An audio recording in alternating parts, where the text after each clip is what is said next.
Bill myself. Call this meeting back to order. Budget meeting. We have quorum count is currently 14 out of 15. You're gonna have to adjust it for about 10 seconds. Is you see her? Well, she's in, then we're 15 out of 15. There she is. At PC time, she's streaming this one. My clock says okay. Any additions or adjustments to the agenda? We are good. Well, we're going to add some cost centers if we have time. Yeah, Danny had asked last week if we had time, and those were the two based on who could be here. Okay. So F and G were added. Was there anyone from the audience who signed up to speak? I don't know if is there a list of the sheet? I'll probably. I'll look. Thank you.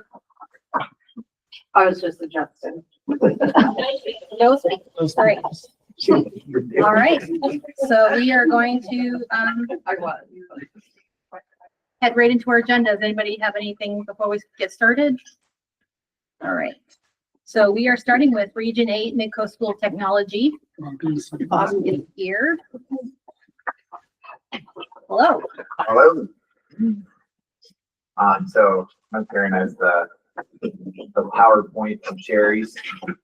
But really just the first three documents that we need to look at. The first one was just kind of the overall budget summary. Our budget is up 2.02% this year. However, when it comes to the overall local share for RSU40, I think that's probably the number that you're most interested in. Is up $761 from last year, $781, sorry, for a 0.12% increase. We ended up, we were very fortunate that our state subsidy number came in a little bit higher than we were anticipating. A lot of that is based on the number of students that we have. Also, the state recognizes that the cost of materials and supplies for tech schools is pretty high and continues to go up by the day. So overall, a really, really strong budget, in my opinion.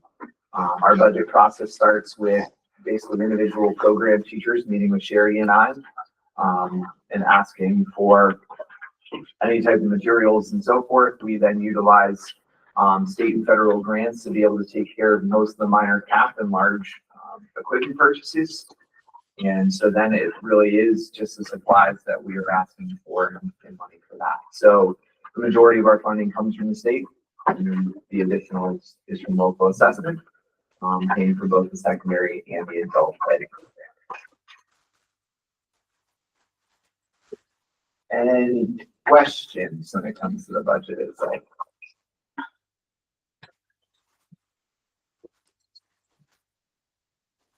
That assessment is based on. So it's based on your 9 through 12 population, a 3-year average. So essentially we take your 9th, 10th, 11th, and 12th, that's average, and then it's the 3-year from there. Because it used to be just 11 and 12, right? Yes. And there was a bigger That was about fluctuation 10 years ago. in what people paid each year, and this has helped to make it not change, Much be more so dramatic. Right. Do you have off the top of your head how many, or anybody here, you guys might know too, how many RSU40 students you have? Sure. So typically, a typical year is anywhere between 85 to 100 RSU40 students participate in the program at Midcoast. And then we also have satellite programming. So we have cooperative education that is taught there. And then we also have our CT exploratory program that's taught there. So depending on the year, our CT exploratory program is pretty successful, and I anticipate that we'll probably have in the ballpark with 45 to 60 students that will participate in that next year. And then for our co-op program, it ranges anywhere between 20 to 50 students depending on the year that participate in that too. And so I would guess next year, we're probably gonna be right around 150 students over. Thank you.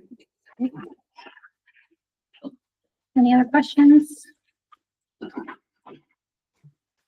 Thank you. Thank you.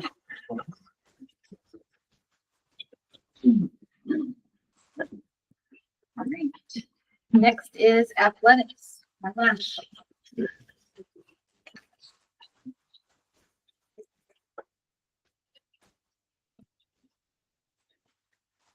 Guess I'll start with the proposed staffing on the first page of the athletics tab. The only changes to the staffing page would be the addition of the athletic trainer, which I'll talk about in a minute, and also adjusting my position and that position, if approved, from 60/40 to 70/30, just to show a more proper breakdown of my job responsibilities and also that of the trainer if we're able to get a full-time professional position here at the high school and middle school.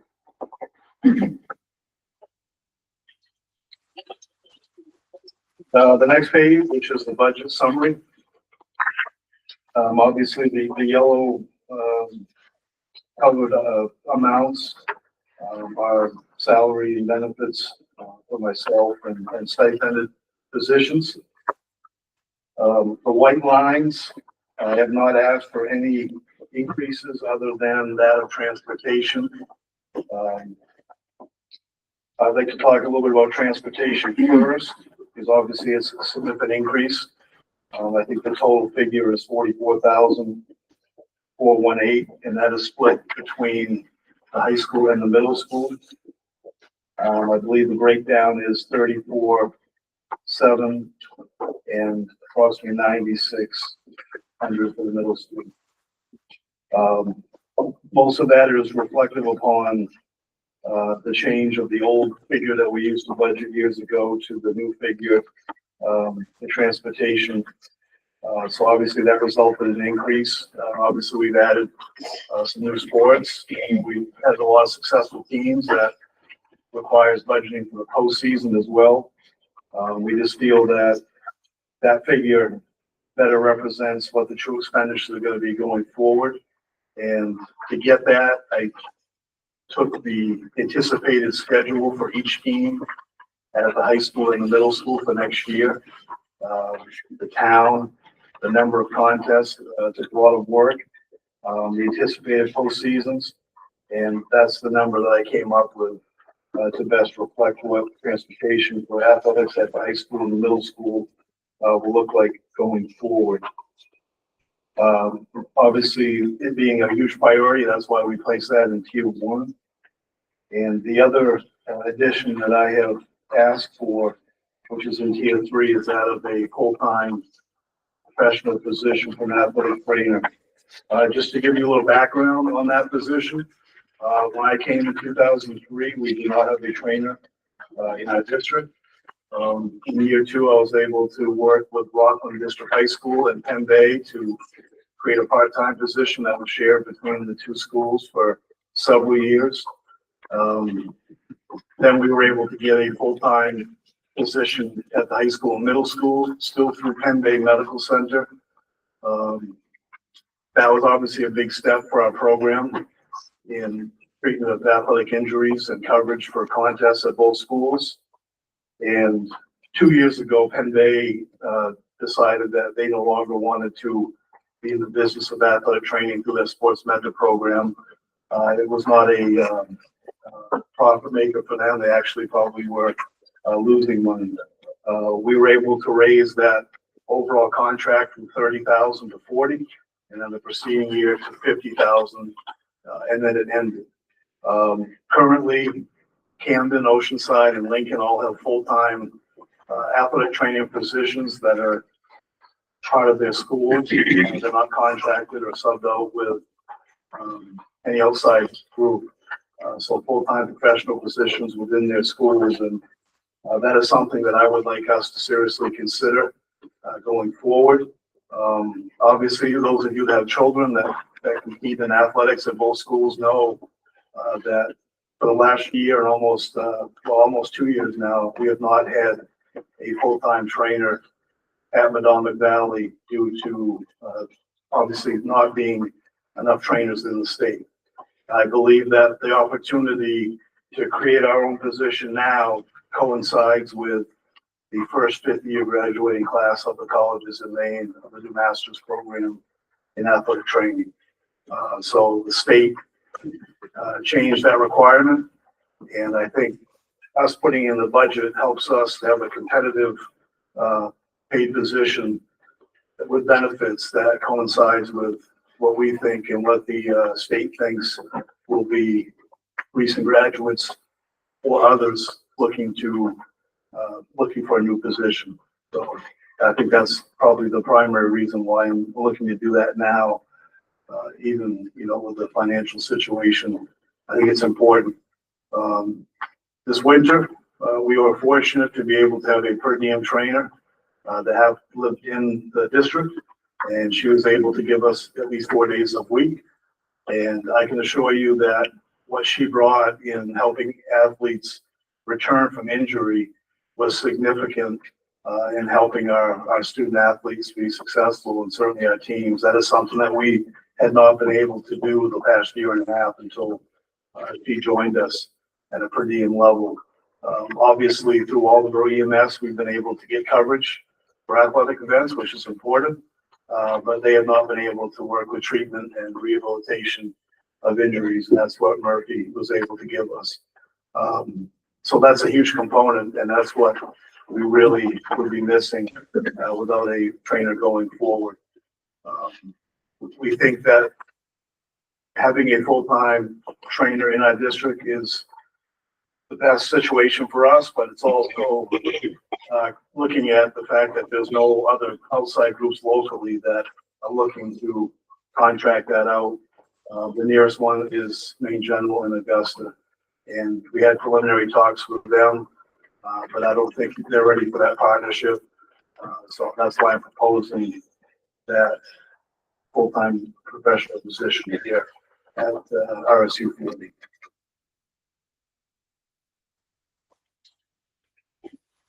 The last change, I believe, would be under my high school dues and fees. I believe that $1,120 was shifted from one other administrator's line to mine under memberships for the MPA dues. That is not an increase. I believe that is a shifting of money, but obviously it reflects an increase in my budget. That was funding that's normally in Linda Peace's budget. Right. That was I normally. think MPA institutional dues is a dollar figure per student at the high school. Right? The MPA charges us for all the extracurricular activities, not just athletics, but certainly all the other programs they put on as well.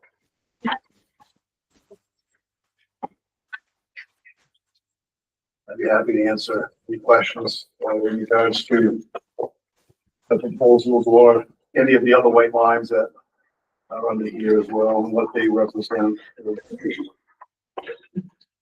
Guess this would be more message for Karen. So in tier 3, it's if we did the athletic trainer, it would just actually be an increase of 30,000. around I think it's 40. 36,000. 36. Okay, so it's not the full 86. Correct. Okay, So he would stop having the contracted provider and only have an employee.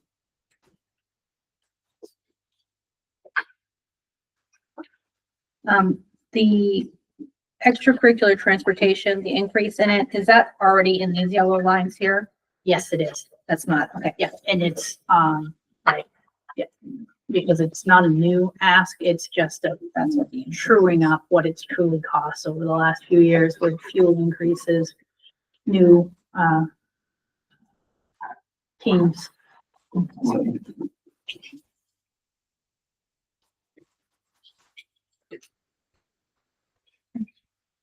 Does anyone have any questions for that? I just want to say I appreciate the depth of your, reporting on your, right down to the $14 1x3 bandages. I also use this as my purchasing, so when I meet with my sporting goods rep, I have it right there. All right. Thank you, Matt.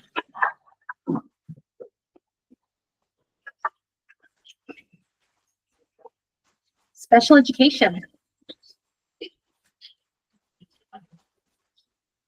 Good evening. I'll start with my staffing page, the first page, and there are no requests or additional items. There are some shifting of staff to cover incoming students and also for like transitioning from elementary to middle school and things like that, but not any additional ask for in terms of staffing at this point. I'm hoping with what we can move people around and shuffle that we can cover what we have coming in with our incoming kindergarten students. Next is the proposed budget, and I just want to point out that all of my white lines are staying exactly the same. There is one exception to that, which is on page 11, and that is a decrease in tuition paid to private schools due to a student that will be aged.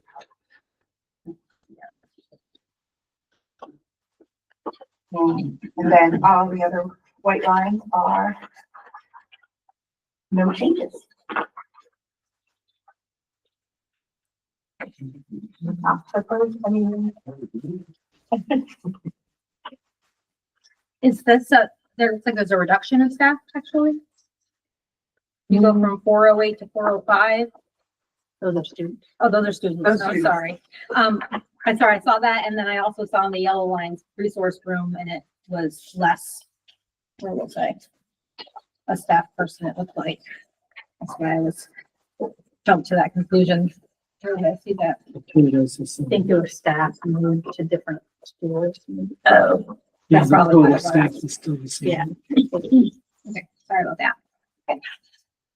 Can you, I probably have asked you this each year, but can you tell me again what all of these are? Can you tell me what lead, comp, bridge, endeavor, life? I mean, I know life is, that's super common, but, So our lead is really considered like our life skills autism programs. okay. Composite is, I would say, composite programs, we look at that as it's a step up from lead. So more of those students are probably able to access the mainstream setting a little more, but maybe with quite a bit of support, where they really need a lot more academic support. And so they're in that composite room to get longer amounts of literacy and math time than they might in the resource room setting. And then the resource setting, I would say students that come in really for math or literacy for 30 minutes, 45 minutes a day, whatever they might need there. Our endeavor is our day treatment program, so our behavior program. They just changed the name a few years ago because they didn't want to be called day treatment anymore. They wanted to be called endeavor, but still is a day treatment umbrella. And then Bridge. A Bridge is almost like our composite program. It's just based at Warren, and it's really, I'm sorry, Bridge is at Miller. Bridge is at Miller, and that is really the same as a composite program. One's more academically focused, one's more behaviorally focused. And then our STEP program is like composite. That's a step up from resource room or a step down from pre-treatment. Okay. Thank you. You're welcome. And then life is our 18 to 22-year-old program here.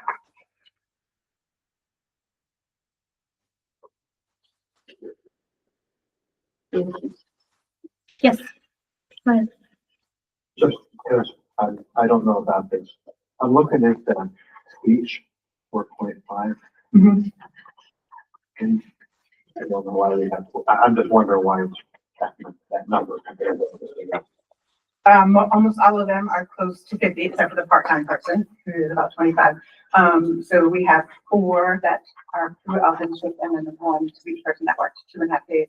Speech is also one of the disabilities that it can be a standalone disability too, as well compared to the other related service provider of OT and speech. But I would say more students really see speech than maybe OT or PT, but there's quite a bit of that as well. Like speech. Just wondering, it seemed like a large number compared to the other. Yeah. 4.5.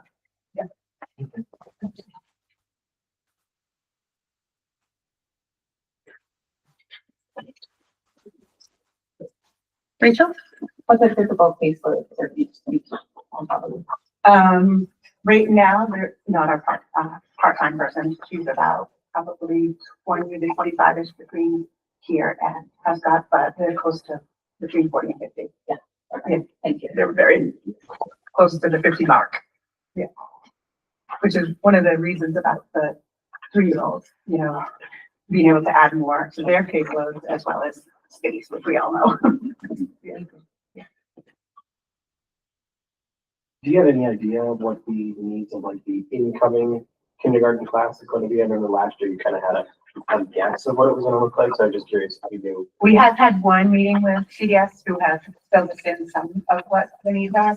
I don't see the needs quite as prevalent as they were this year, which that's hopeful, a hopeful sign. But we do have an idea of what it is, which is why I feel with moving to chicken staff, we can stay status quo and hopefully do what we need. There's probably always going to be surprises, but right now, from what we know about coming in, we feel we can cover with what we have.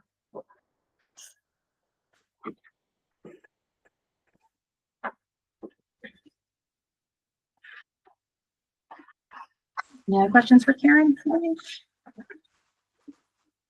No? Look at alternatives. We got local entitlement. Oh, next, sorry. It's not the agenda to, got put in the special ed. To the back to special ed. It's in behind special ed side. I'll show you different. You have it, Karen? Yes, it's after page 23.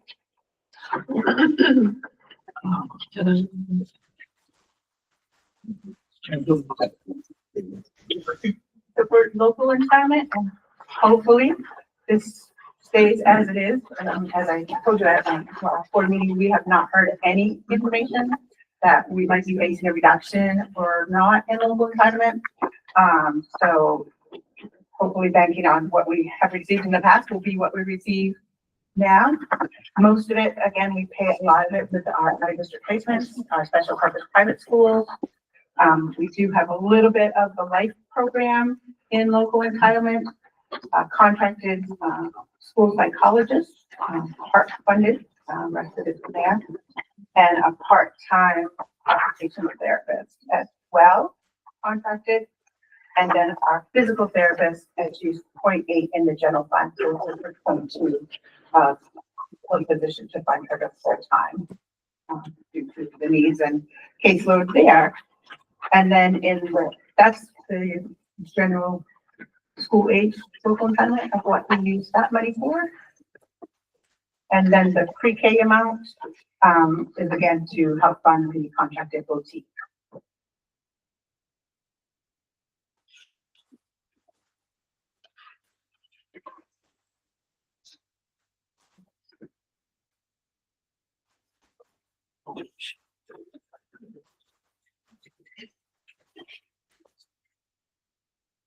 And as soon as I hear what that allotment will be this year, I will let you know.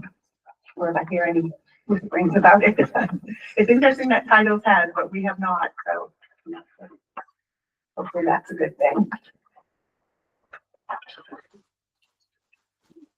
Any questions on this? Yes, Dan. I don't know, it's either Karen Piper or Karen Brackett. On local entitlement, the page 1, the tuition paid to private schools. Is that separate than what's under the special ed budget? Correct. So there's special purpose private school funding in general fund and there's additional in grant funding. I think there's, I want to say 8 students plus 2 potential. I think there's that are budgeted for next year. All right, thank you. All right, now alternative ed. Okay. Again, no changing in staffing, requested there for alternative ed. And then looking at the budget summary, we have made some decreases there in the white line. In the middle school, we decreased the purchase services. We noticed the trend over the last 3 years that they haven't been using as much as they had been, so we decreased that line.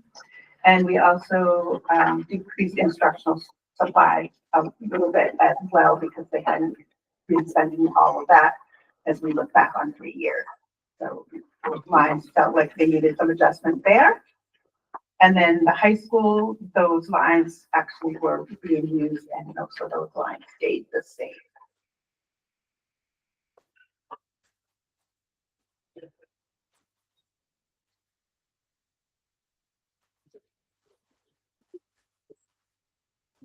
Any questions about alternative ed? Danny? On page 3, the ed tech benefits under Madame Bella High School is a lot less. Was that a change in staff? Change in the benefit. Oh, okay. All right, thank you.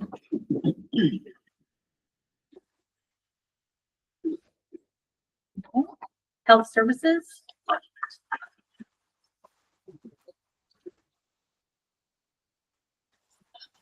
And health, again, no proposed or changes in salaries or positions. And in the budget summary, we did look at one line to decrease, which was this general supply line. Again, we looked at the 3-year history and it looked to be more appropriate aligned to decreasing that by about $2,200. And the other lines remained consistent.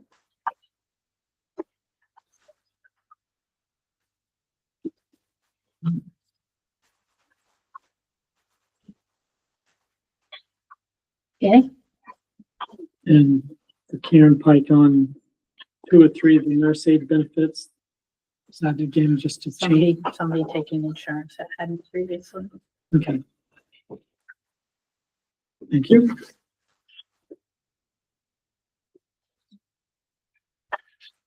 Anything else for Karen? That might have been my practice presentation and I couldn't hear. Okay, thank you. Thank you. So the story I told Brian was but you probably won't get time to present. Not so truthful. Oh, We have yes, transportation. that's where we are. Yes, Yeah. transportation. I'm sorry, I was looking at my books. The next thing is about ed, so I was confused for a second. They This wanted should only to take a get couple of to it. hours, so we should be out of here by 10, 11 o'clock, right? All right. Are we transportation first or are we facilities first? Transportation Yeah, first. give me All a right. sec to bring it up. Before I get into that, I do want to share a little bit of good information, good news for us. We're vacant van driver we filled today. And so that's good news. Absolutely. That gets Corey Davis, who's our mechanic, that gets him off the road, which he is doing pretty much full time. So that's very beneficial as well. And so we're looking forward to Richie getting on board and picking up a little bit. Of our 2 bus drivers who were doing a permit test, one passed and is now in the bus and taking driving lessons with Matt Simmons. The other one passed 3 of the 4 categories of the permit. And he'll be going back to take that one category. It's very common to have that happen with your commercial licensing. So I expect that he'll be have his permit here within probably a few weeks. And if all goes according to what it normally does, they'll be licensed by mid-May, probably, something along that lines. We have 2 individuals that now have started the beginning of the cycle on their bus licensing training. One of those is Corey Davis, the mechanic. I'm hoping not to have to put him on the road, but in order, he has to go out, deliver a bus, gets him that commercial license, and then obviously the emergency would be available. And, once we get them involved a little bit more, then we've got 2 more that are all ready to go, already have their CHRCs approved. And so we've got a pretty good, line of candidates that we're going to be getting into the training program. So, with any luck, we'll be able to have some bus drivers to fill some empty spots that we've got for scheduled for next year. Some bus drivers that we want to lose. Any questions on that before I get into it? All right, so, one bit of administrative, update. So we use a, software program called TransFinder that helps us with some of our transportation management. That software program is paid for by the state. We were notified recently that that is going to end at the end of the school year. So we have started looking at new software programs to fill that billet. The TransFinder was a little bit antiquated. We've just started the research on it. We've met with one company called BusRight, which is the program that about 40% of the buses in the state of Maine have on it. It's particularly robust, but we want to make sure that we take a look at some of the other ones, because with robust is also a little bit pricey. With that in mind, I had initially told the facilities transportation subcommittee that I was looking to add 2 van drivers. Looking a little bit closer, I think what we would like to do is earmark one of those positions and allocate that funding for a transportation management software program, not knowing what it's going to be, but we will have that ready for when we find the program that we're looking for. The other addition that I am looking for on this year's budget is an additional van driver. So a little bit, if anybody has their pen and want to write down, this is some kind of interesting information, numbers wise. So as of today, and this changes literally daily, we're transporting 127 students in buses. Of those vans, not buses. Thank you for that. Of that 127 students as of today, 73 of them are based on an IEP. 20 of them are McKinney-Vento. 4 are DHHS. 3 pre-K. 7 from other districts that are usually either McKinney-Vento or DHHS, that they live in our district and they go to school in a neighboring district. And then finally, there are 20 that I put under the category of other. And other represents, we have a couple of 4 kids that are on Route 1, south of Dow Furniture, that we've had some ongoing problems with cars blowing past the buses, and pretty dangerous area. So those are some that we transitioned into vans. We also have some kids that we're helping out in schools with truancy problems. There are 2 that we just picked up recently at Miller School that I believe Jay and Julie both 60% truancy. Those two kids were. And then there are some other ones that fill in here and there as to fill out that. So we are definitely busy. As of right now, we have 8 van drivers in the transportation budget. There is a 9th van driver, Tanya McGray, who falls under the McKinney-Vento and falls under Tom Gray's budget line. As of right now, we're running 11 routes. So that was Corey in a van. That's me in a van. Corey's in a van, both high school, middle school, 2 runs for that, 2 runs for the elementary. I am in for an afternoon high school, middle school run, and both morning and afternoon elementary runs. Adding another van driver is going to give us that opportunity to hopefully get me out of the van and more importantly, keep Corey out of the van. Because, most anybody can do my job, but having a qualified mechanic is pretty special. I want to make sure that he's there and available to take care of it. Besides that, my budget, we're gonna leave at least the white lines that I control, we're gonna leave where they are. And, we're getting back, I'll talk a little bit about it on the facility side, but I think our fuel prices, we're gonna be able to get locked in pretty good with that. Which I've already done with facilities. And, everything else, I think that any hiccups that we run into, we can certainly in other areas to try and keep it as flat as possible. I'll take any questions regarding the transportation budget. On page 2, this one's easier to find, about midway down the first big section. It talks about communication telephone, and that's up by $1,900. Is that the new communication thing you're looking into? Can you give me, so if you're reading it, it's a 1,000, then it's 0000027. 5532. 55320, 500. The reason for that is we had to put,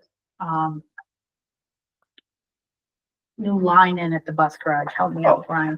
And that was also our internet. We Okay, had a pretty unstable internet there, and with our new front line, we needed to get a more stable feed. okay, And so that includes that. okay.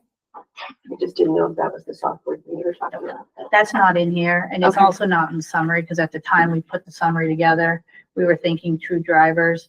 But as they rework the routes, they think they can get by with one and then put in this transportation navigator software. Mhm. Which I don't know if Brian said, but it basically you can put in the students and it will give you the routing.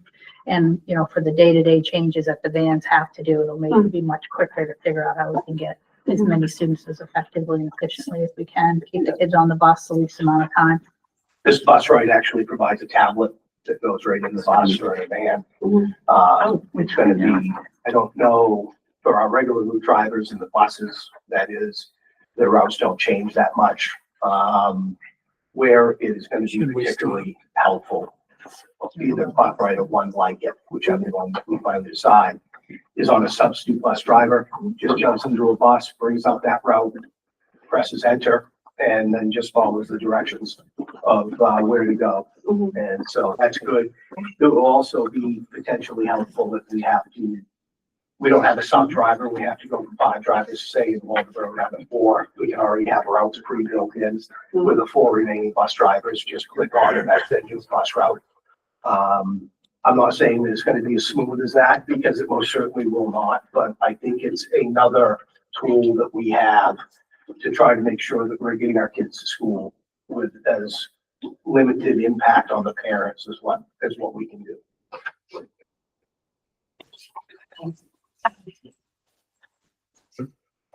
Maybe? I'm sorry. I don't know if this would be for Brian or Karen, but on page 2, the principal cost bus line down like 10,000, is that?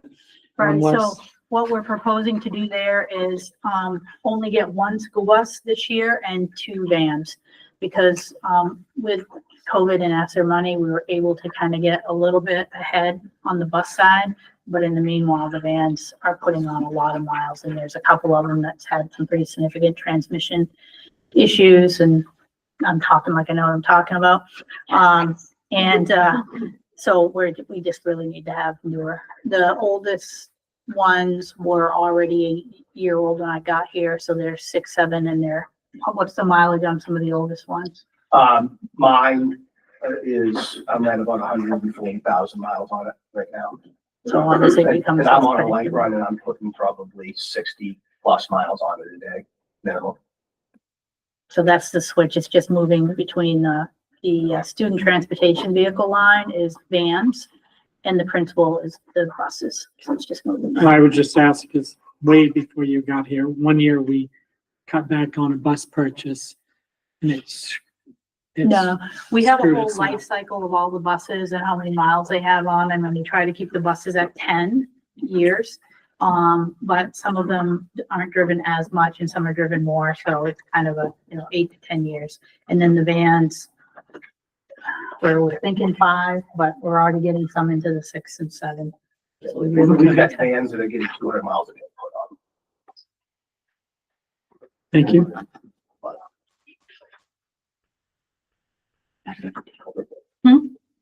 Oh, Randy, go ahead. On page 4, anytime I throw it out there. Okay. Certified laboratories, what do you mean by certified laboratories? 23,000. Up in the first section. Oh, She said it's up in the first section. General supplies. Yes, that is it's not a laboratory, they're a manufacturer of pods. Oh, okay, perfect, all right. And the one that I can certainly relate to, Northeast Coffee. Yes, Water.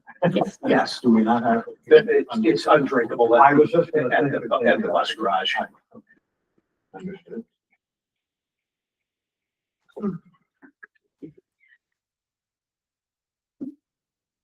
Anything else for transportation? Right, we are on the operations.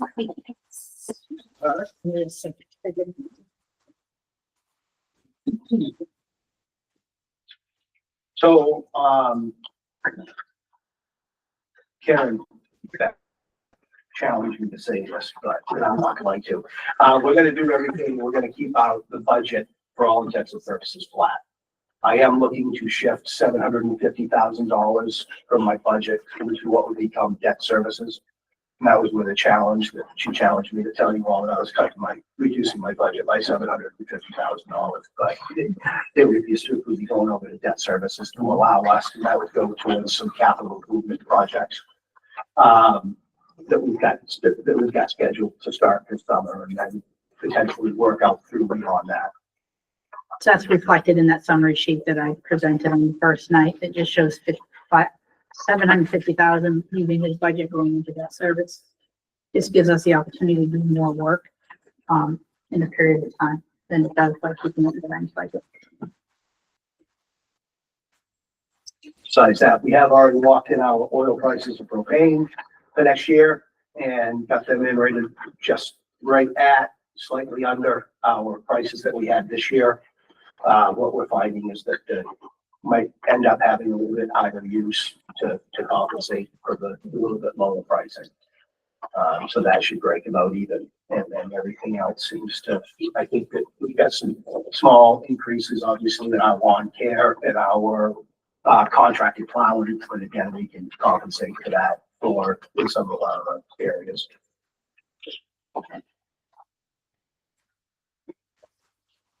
Fortunately, we did have our first ice and snow related slip trip of fall this year. We had one this year, and that was our first now in 3 years. So, we're going to get through 3-4 years, but we didn't quite take it. It's pretty successful so far. Knock on wood, we don't get more snow. Ron, Randy says we're getting snow. That was Melvin.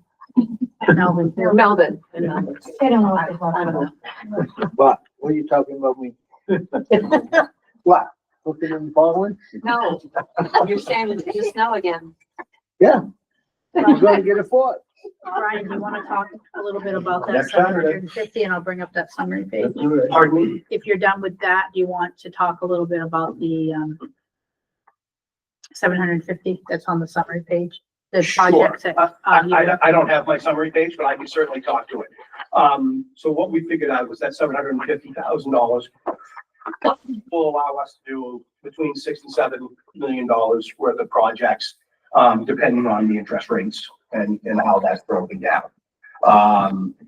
As you know, for those of you who've been here for a while, I've kind of given you my ongoing priority list. Of those, Union Elementary School roof was kind of at the top of the list. We got that squared away. The Union Elementary School domestic hot water, we got that squared away. So we've been plugging away at some projects. And looming back here was the high school septic system. Along with that, I've spoken to you a little bit about upgrading the water treatment system.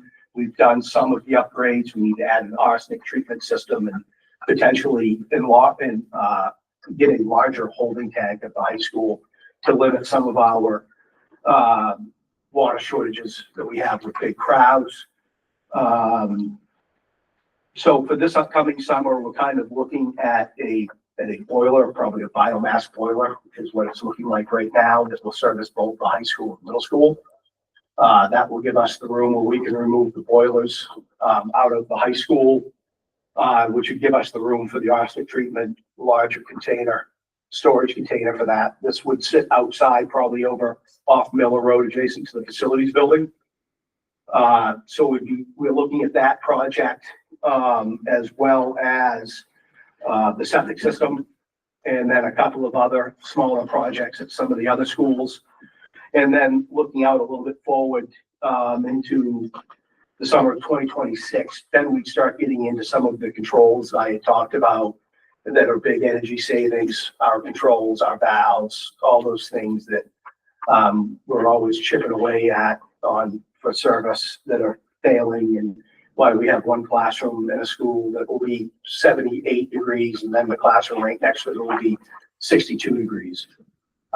It's for all of that. So it's going to save us. I mean, it's obviously not going to save everything, but energy efficiency, the savings will partially defray the cost of the work that's being performed. As we work through and figure out those projects that are going to be happening, those will all come and be approved through the board. Yes, absolutely. And will we have to have a bond vote for any of that? This would be leases, so no, it would have to be board approval. Board approval to do the lease, and then obviously budget approval here to fund this. Yeah, be done through leases. Just so, I just want the public to realize it's not, you're not getting free reign with a few $1 million and then we're paying the bond on it. The board's gonna be involved in that Save wisdom decision on the board's making, part. and yeah. Maybe $10. Not that I don't trust you with it, I do, but Understood. it'll all be organized through the board. Noah? As you're aware, there's been some discussion on, redistricting ideas or looking at moving programs around. Is there anything in your budget reflecting, something that could absorb any changes we would look at? Like that, if we were to move a couple programs from one building to another, or different bus routes or whatever, we end up discussing at the next board meeting. So as I've said to many of you, perhaps at the facility subcommittee, certainly our special ed programs, changing those around, we can do that at a relatively small cost from my side of it, from my side, transportation and facilities. A lot of those students ride buses or little vans, and so, little buses or vans. And so whether or not we deliver them to Miller or Warren or to Friendship or to Newman Elementary School, at the end of the day, the cost is probably pretty negligible as far as a significant increase. Obviously, if we start getting into changing students from one school to another, we definitely have to take a look at the routes depending on what population of student that we were looking at. If it was the general education population, I had an idea of potentially taking one of our Waldoboro buses, and instead of having it go to Miller, that it headed south on 220 and take that busload of kids down to Friendship Village School. But as it turns out, I don't think that we're going to meet some of the needs of Miller, and it would probably overwhelm Friendship Village School with the classroom sizes that they would have had at the end of it.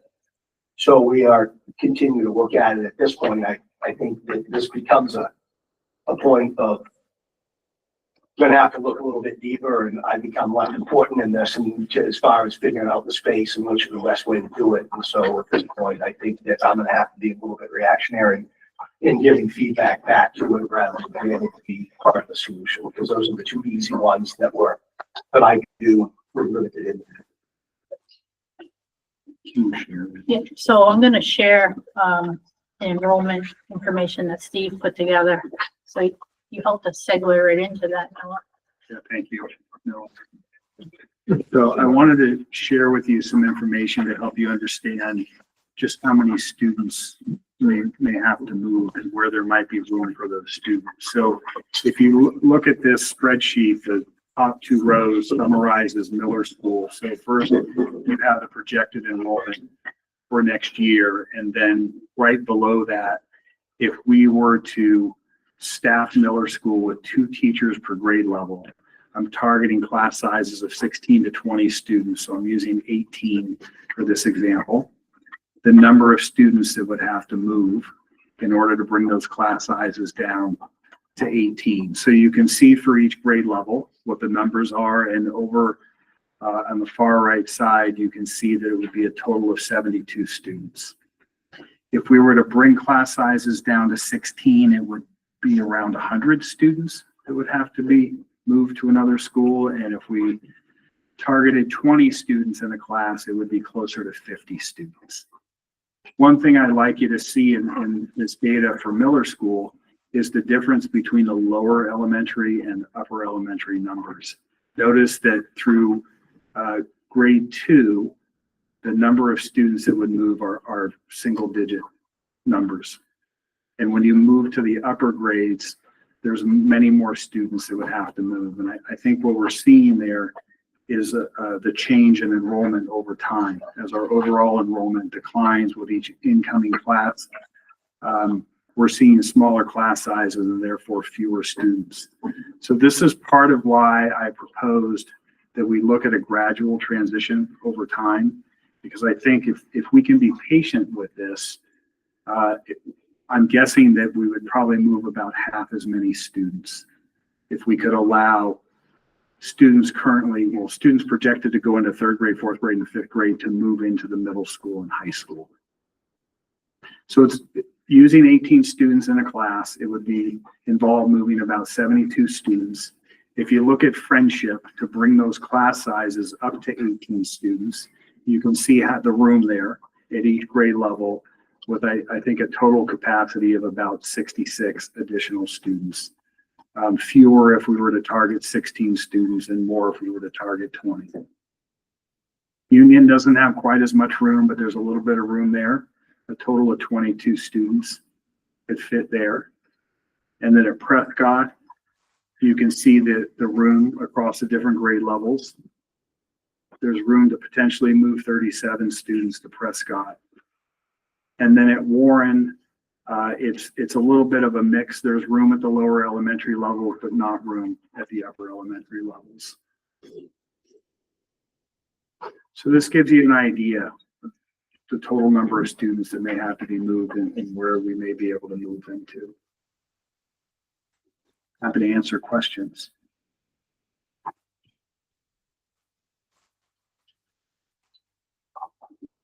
Nicole? Are you saying when you mentioned 3rd, 4th, or 4th, 5th, and 6th letting them go to the middle school and high school? So you're saying you don't think we should do anything with redistricting for the next 3 years? Is that what you're saying? Or you're saying handling just lower grade levels? Well, what I was proposing to do is look at this gradually over time and through attrition, look for opportunities to consolidate. So for example, we have a retirement at Warren for next year. So, I propose to not fill that position and we'll reconfigure there. But I think that what I'm trying to show you is a combination of both the information I have available now, and again, it's a projection, but it's even harder to project where students might be 5 years from now. But it does give you the projection for next year. I just lost my thought on that. But I just recognize that as the enrollment declines, those class sizes are going to get smaller, and so fewer students would be impacted. We could do this next year. So this is showing you the approximate number of students that would be impacted. It would involve laying off staff. I'm hopeful that that's something that we can avoid doing, but that is a possibility.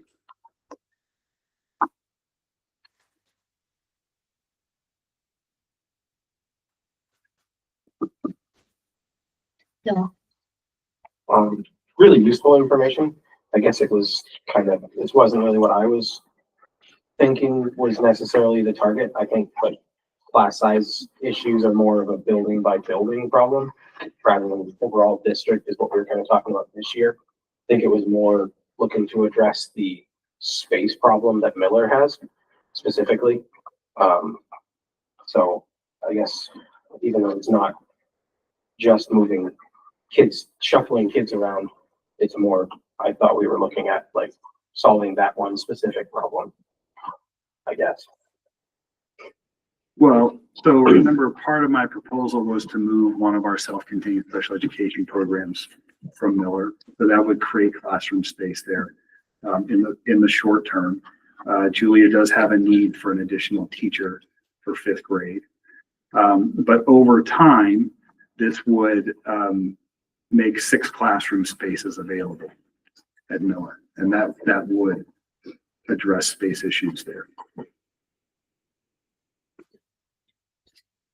Yes, Leah?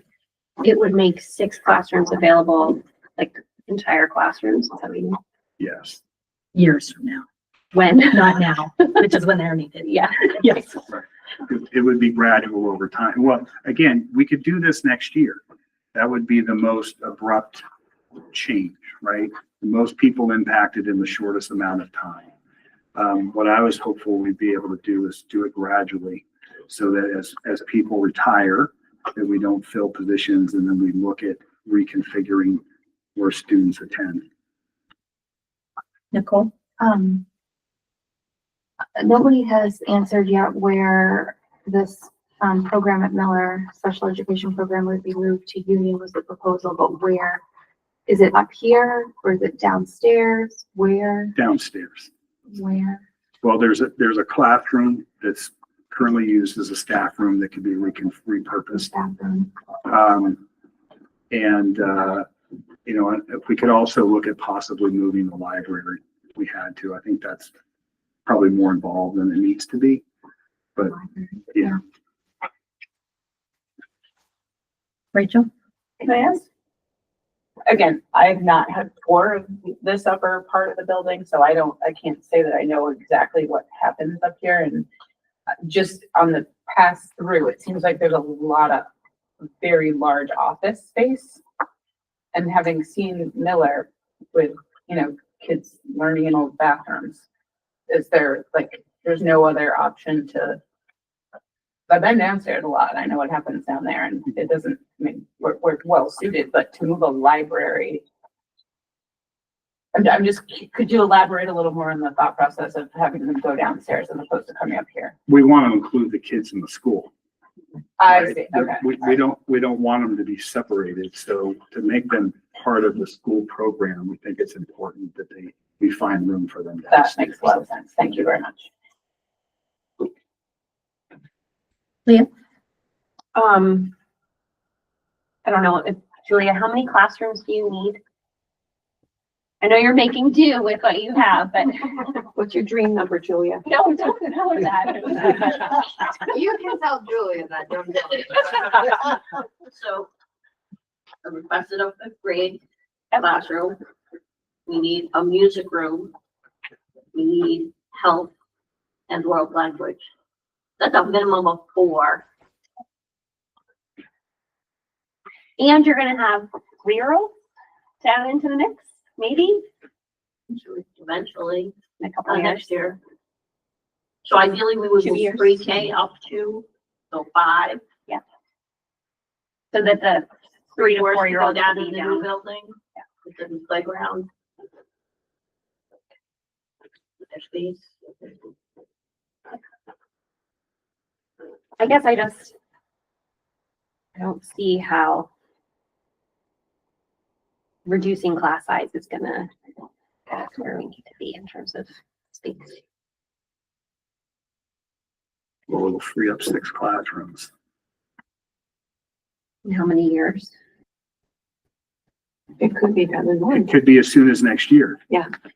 If you choose to do that. I didn't propose doing that. I'm hopeful that we can do it more gradually over time, but, yeah, it could be as soon as next year, but I would think within the next 5 years. How would we achieve that as soon as next year? By doing this. So what this is saying, Leah, is that at Miller, if you move those students out, there's gonna be a teaching position not needed in each of those grades. Do we know the financial implications of moving that many students in terms of like busing in? Well, Brian mentioned that he thinks the changes in transportation would be negligible. It would be reconfiguring bus routes. Savings in teacher budget. Potentially. I would just say that doing that next year, and making us have 2 classrooms on grade would make our like kindergarten, first, second grades bigger than they are now. And some of the older grades smaller. So I'm not sure that's something I would advocate. That's definitely not something I would advocate for. It seems abrupt to do it that quickly.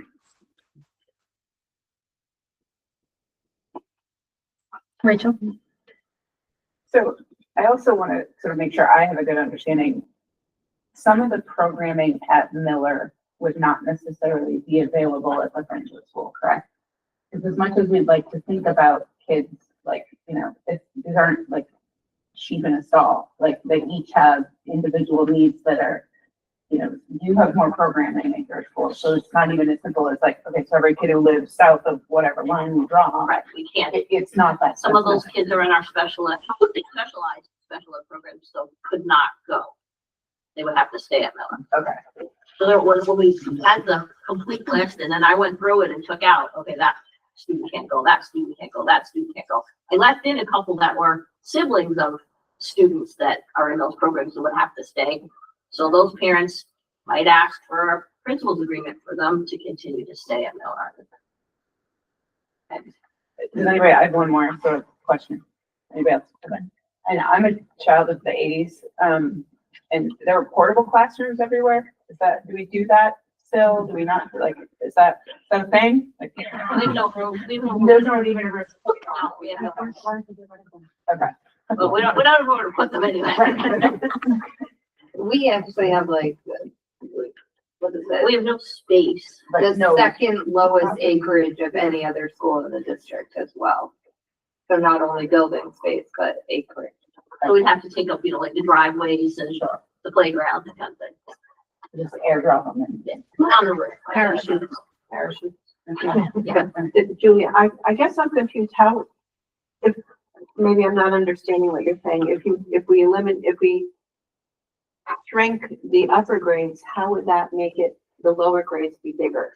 I think Leah asked about the whole thing. If you did it all for next year, make 2 classes on a grade from kindergarten to 6th grade. That's the result. The lower grade classes would get larger, so they'd be up around 18. The upper grade classes, some of them would get a little smaller, some of them would get bigger. It might be helpful to look back at the summary page for middle school to see the projected enrollment and current staff numbers, see what the class sizes look That's like. something else. If we just had something else.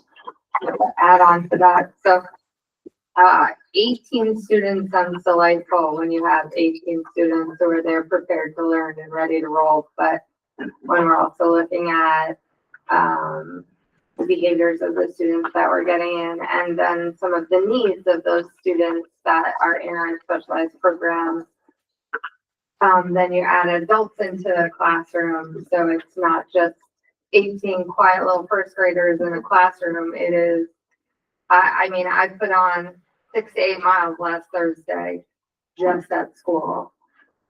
And that's trying to support our classrooms and our teachers. And so I just need that information to be out there too. I respect his numbers, so it's not against you, Steve, but it just that awareness of the students and the population that we have, and the time requirement to support them in their learning. And so we potentially have 3, 4 students 2 to 4 students in each, say, kindergarten classroom that have significant needs. Not all of them in special education.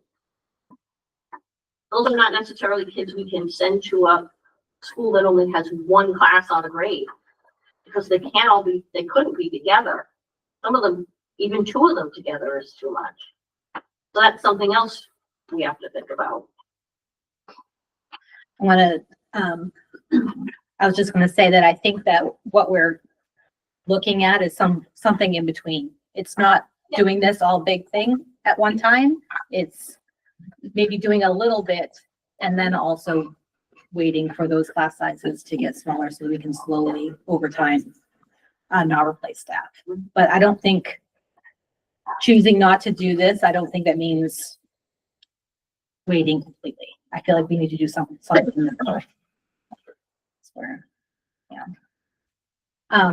Linda. I just would like to say that because I deal with older kids, I think another piece of this that needs to be considered is in the society that we're living in today, being told that you're going to be doing something. If your child's gonna move, we're in a different world than maybe what we were in 1980. People don't like to be told that. And so if you can do something where the people who are interested in that first, but to make lies and to assume that people are going to go because you told them to, I think is going to be very difficult. I think my goal would be if we could get enough fifth graders to go to Friendship or somewhere else that you wouldn't need that extra teacher and you have an extra classroom to move music into or whatever you need to. That's where I was thinking, but.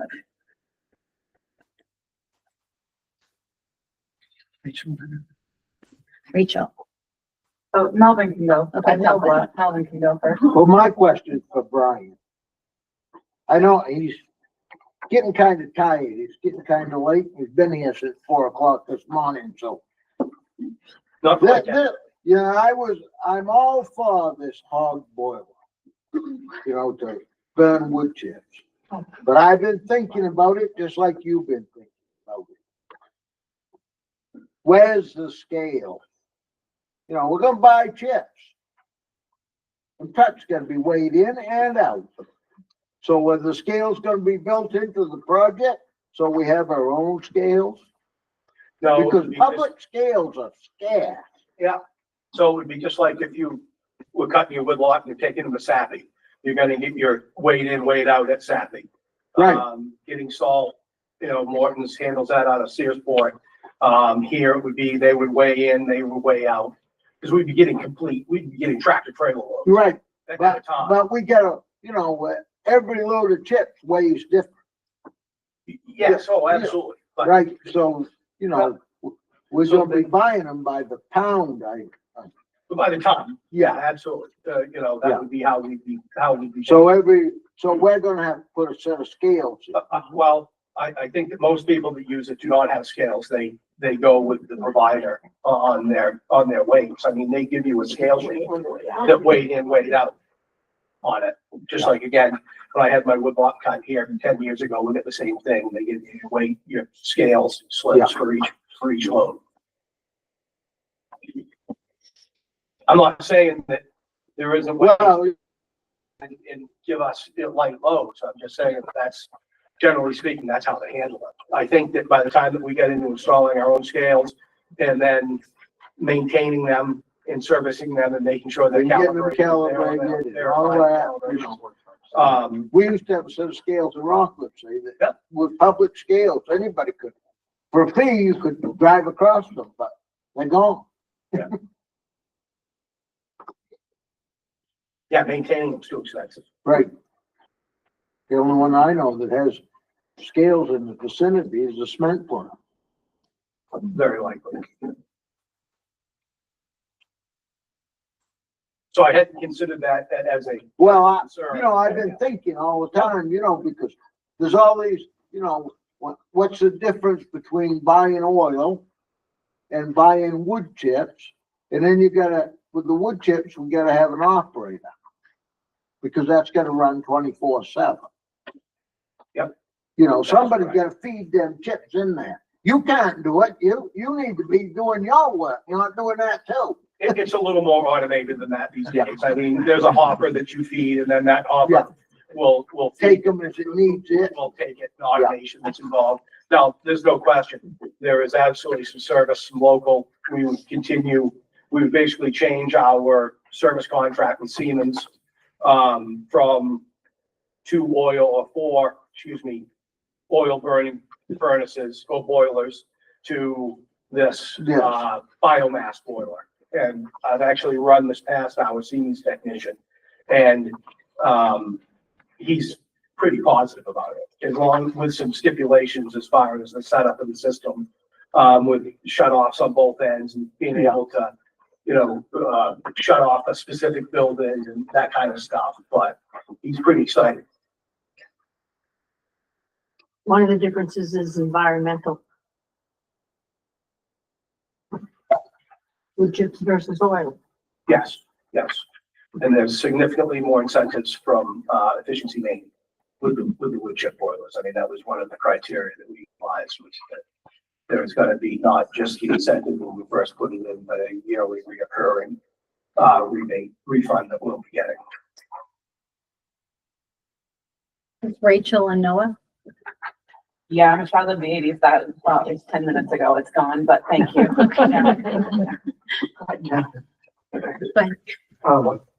Does the individual schools, the maintenance lines you have for the Madonna Valley High School, is there any increases in there to reflect the uptick in vandalism that we saw earlier in the year that was kind of affecting the maintenance budget for this cycle? So that has flattened out here as of over the last month and a half. Certainly not the same. I'm not saying there's not some vandalism happening, but nowhere near the rate that it was early on.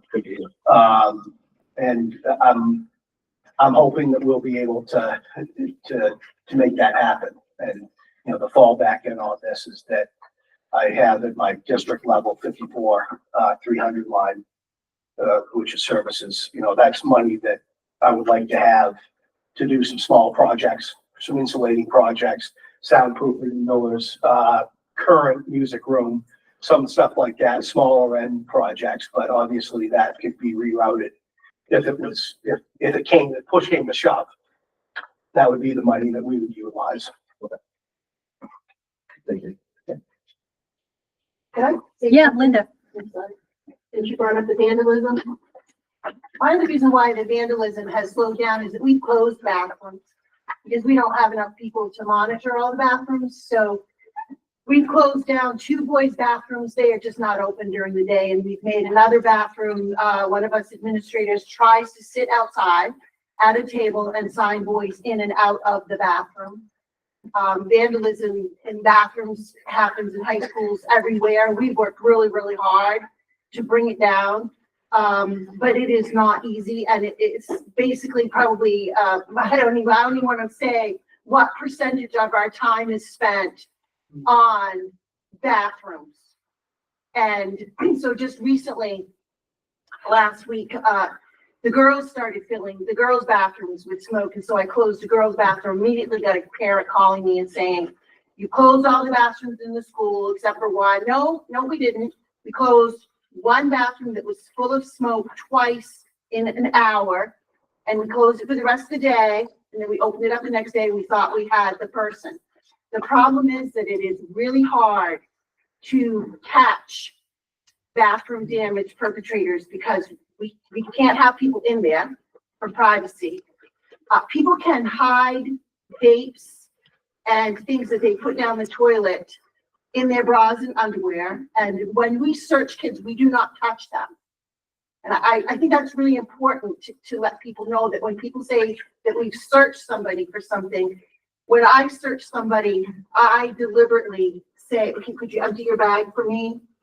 Could you jump up and down, take your shoes off, shake your shirt?" Like, we don't touch kids to search them, but we're working really, really hard to keep damage to a minimum. And we actually have a teacher who's proposing a Wednesday afternoon Panther pathway, where I just wrote to Brian today, as a matter of fact, and Karen, to ask about liability for if students stayed after school on Wednesdays. We have students who we would like to deliver an invoice to when we have caught them for damage, but they don't have the means to pay. So how can we have them doing raking or picking up trash or other things to make repair for having done the damage? So, this comes with a lot of thought and a lot of energy from the administration and the staff at the high school. And a lot of agony too, because even when we bring kids into the discussion, the majority of kids are like, why can't people just go in and go to the bathroom? We're talking about a small number of kids, but it's very difficult to prove that they are the person that's done the damage, but we're working on it. Thank you.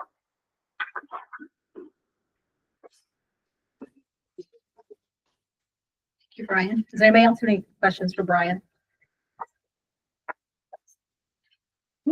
Thank you very much.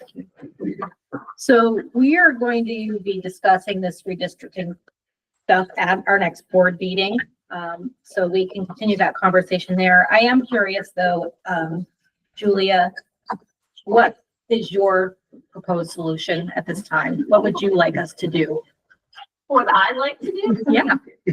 Just so we can have it in our mind and thoughts as we go into the next conversation. Well, here's the problem. The things that would help Miller most don't help in other schools.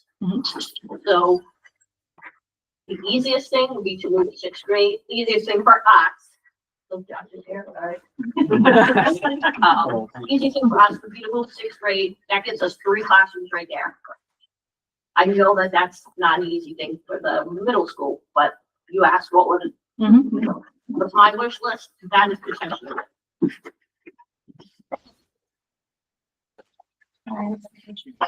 Nicole? I'm just, curious of the 3rd through 6th grade at Miller. These are large numbers, or if you're reducing down to 2 teachers, how many of that 59, it would be 59 kids, would be able to go to like Friendship, or like if you could, I don't know, I don't of your, I have to look at who all the kids are. right? Like who isn't in a program that is needed at Miller, or who doesn't already have a family, another young student already at Miller. I'm Probably curious not if it as goes many from, as you'd like. yeah, I wonder if it goes from 59 to 30 or what? Going to Friendship, we only get what, 56 or 60. It was enough to reduce, it was enough to reduce 4th, 5th, and 6th, and not mean that to 5th grade teacher. However, saying that, it put our classrooms too high in 4th and 6th.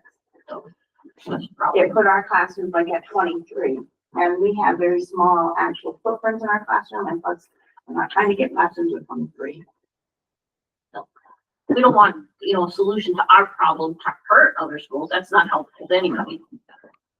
We need to, I understand the need to think district-wide, but we've been thinking district-wide for a long time, and nothing's happening for us.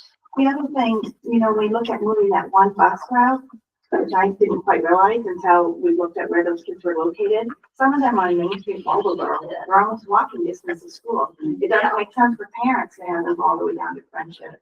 So I think it makes sense to look at the kids closest to Friendship, moving them, but probably not the ones that are close to Marlboro. Right. So that makes an even smaller number. Naomi? So Julia, Terry, are you going to be at the next board meeting so you can give us info while we're talking? You know I'm gonna be there. Okay. Yes, Karen? I was thinking, looking at what Julia had said with the 6th grade, that is an easier transition for a special program as well, because we have the composite, we have the day treatment, we have the lead. Actually, we don't have a lead right now for middle school, but we will again. So those programs are already there. So that would be easier when you're looking at maybe moving composite, which is a K-6 program. So some of those kids could be 4th, 5th, or 6th graders, and they've been at Miller all those years, and now are going to be moving to possibly a different school, which might be harder for parents to accept as well. But and that's when we have in the past moved some students up to the middle school earlier, just so we know they're going to be in school longer than 18 or 19 or a year longer. So to give them that 3-year at least experience at the middle school as well. Rachel? I thought of it. So the other thing, sort of from my lens of this, is to think about the kids that are already in. If you think about moving either a composite room or one of those kids into a different building, is those kids are already at higher risk of having issues with transitions and having issues with disruptions and having, you know. So I think that's again, like, we're not talking about like how many chicks do you have in each coop? Like this is a big deal to think about where we. Especially when you start looking at who are those, it's nice to say, oh, let's do that. And then you look at who the students are and it's like, oh my gosh, that kid can't go there. They couldn't deal with the transition. They need, you know, peers, they need, it's, I don't know. Again, there's no, I won't say there's no good, there's no perfect solution. And fortunately, I don't have to make the decision. You have to make the decision that you are willing to stick with. But we'll say it was with your input. You can.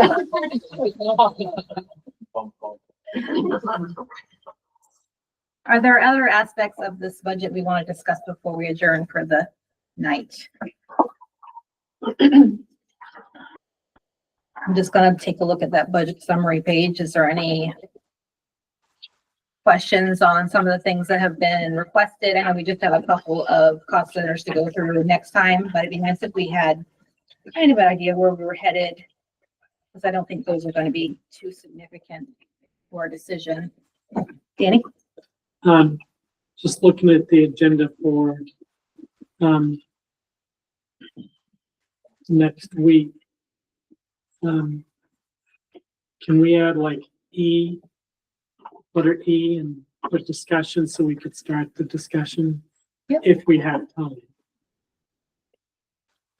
So I figured we can, you know, if we, for some reason, run out of time, we don't have to start it, but I think it's better to put it on there now. It's always good to assume we can have discussion at any time. Yeah, so I put that. Okay. Approve the proposed budget up to. And then Yeah. if we run out of time, we can Yep. continue on March 31st. Yes. Yeah. We'll put it up there. I mean, well, if we can.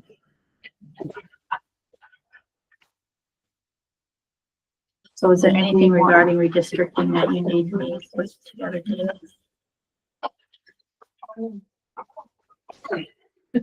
Not really. Doesn't have, Have some ideas. just do it. And we won't really know until Thursday after the Right. discussion. Well, is there anything we need to have that discussion? I might send you a message for them. I do, to answer, I think, I don't know if it was Leah or Nicole's question for Julia about when Julia redid the classrooms and she moved the students that she felt were appropriate to leave at Miller and children that were already in the programs that needed to stay at Miller. It ended up with 25 students in fourth grade at Friendship and 23 students in sixth grade at Friendship, assuming families don't move in and out.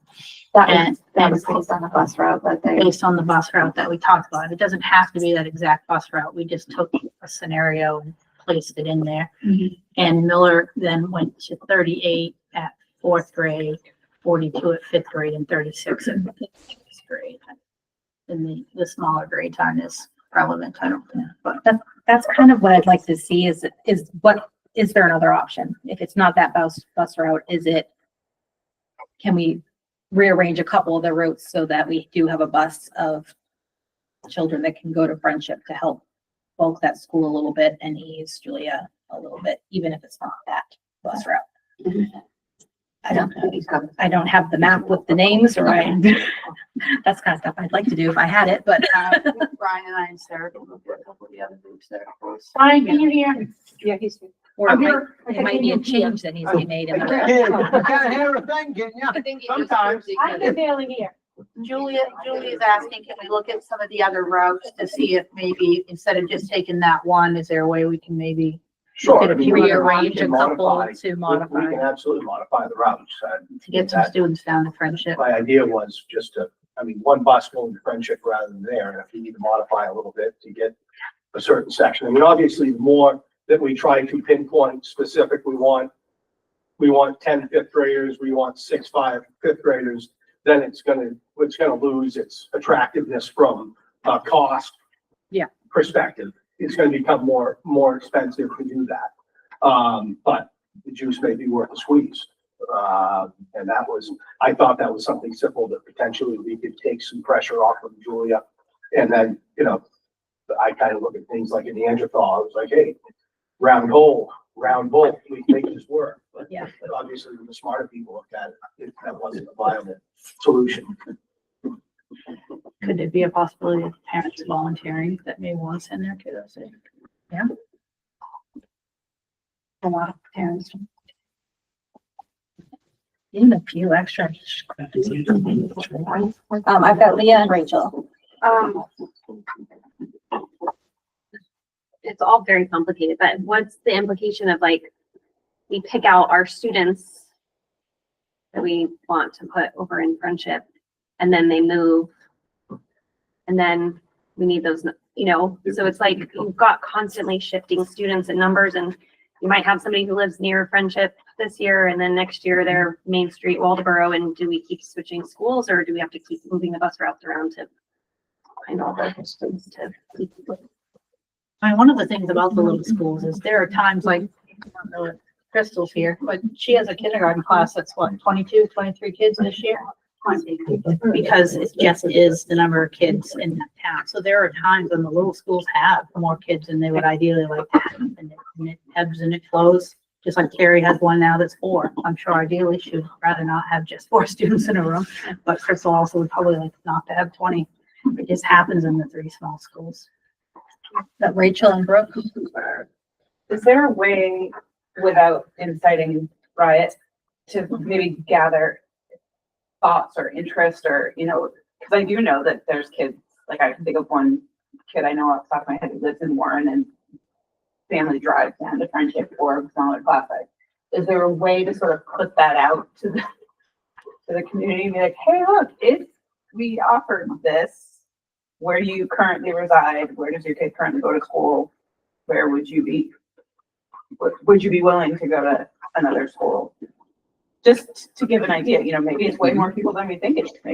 Maybe we're making an issue where there's not one, but just, I don't know. I don't know how to do it, but just to garner, I don't know who I'm asking. No, I made a note Oh, yeah. of that. Talk that through and figure out a way to do that. To piggyback off Rachel, years ago, Miller and Warren both had choice to come to Friendship for free for a few years. And kids from both towns chose to come to Friendship in the district, paid by the state or whatever to transport them down there. So you may get families from both towns wanting to come to Friendship, and it might be easier to do it. So I think asking first would be nice. And there may be more than we think. That Emily and then Nicole. On some level, I find this discussion amusing. When my kids were in school, there was a family in South Waldeboro with a number of kids. I can't remember, 4 or 5. And they approached the district and said, can we please send our kids to Friendship? It's closer. And the district denied they're doing that. So here we are doing the reverse. The other thing we have to absolutely stay on top of is the class size, what you were talking about. There was a story on the TV today about the behavior of kids these days, which is very, very different than most of us. Some of you know, but most of us don't have a clue. An experienced, excellent teacher lost it for a moment because a kid went off, and he's done teaching. He's lost his job. It wasn't appropriate what he did, but kids' behavior today, some kids, is something we know nothing about. The teachers know what they're dealing with. But the kids some of them are different, and we really have to keep an eye on class size and keep it down. We can't be filling the classrooms up with kids to make this work. Nicole? When we first talked about redistricting, I'm imagining that the lines, the town lines are being blurred. So if you're closer to this area, then you're going to go to Friendship or Warren or what have you. But if we just ask everybody, hey, would you like to come? Then that might be really closer to different area, that seems like that would mess up bus routes more. And if we're asking them and offering it, we should offer a bus, not that they would be required to transport their child themselves. And that seems more complicated. Although it seems nicer, but it seems more complicated where if you have lines where you're like, okay, this is this school, now this is this school, that seems cleaner. And one thing to mention is legally, we're only required to transport a child to the closest school. Not that we've ever done that. but So that if is you, what our so legal if you're still requirement putting it out there as an offer, it would be essentially a principal's agreement. Like we do. is. It might, We could do, so we could do a combination. It might have to be, you're welcome to come, but you'd have to drive your truck. Right. Because You're not in the lines of, yeah. Leah? To me. The composite classroom, maybe we could hear from Karen about the implications of that. I'm just thinking about like, you move some 4th, 5th, and 6th graders, they're gonna move schools, then they're gonna move to the middle school in a couple years.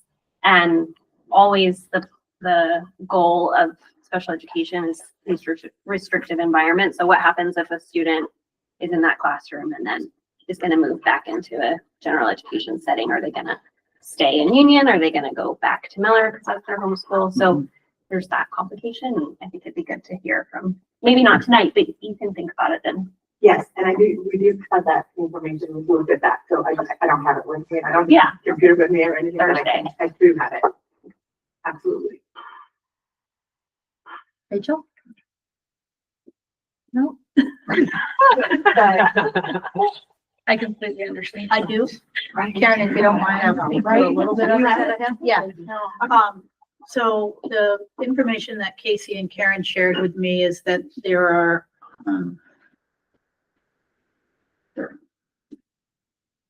there are 10 students in that class, 3 of which will be starting kindergarten. So they won't be impacted theoretically because they haven't started school yet. So that's seven students that will be impacted, some of which live in other towns, and some of which do not. Some of those 7 live here in Union. Right. I don't want to be too specific Right. because I don't want Remember. to. Oh, I'm saying Rachel remembers. Oh. So just, because we're an ACE family and I don't know what I'd do without ACE. So ACE is not at Friendship, correct? Or Prescott. It's at Warren, Miller, and Union.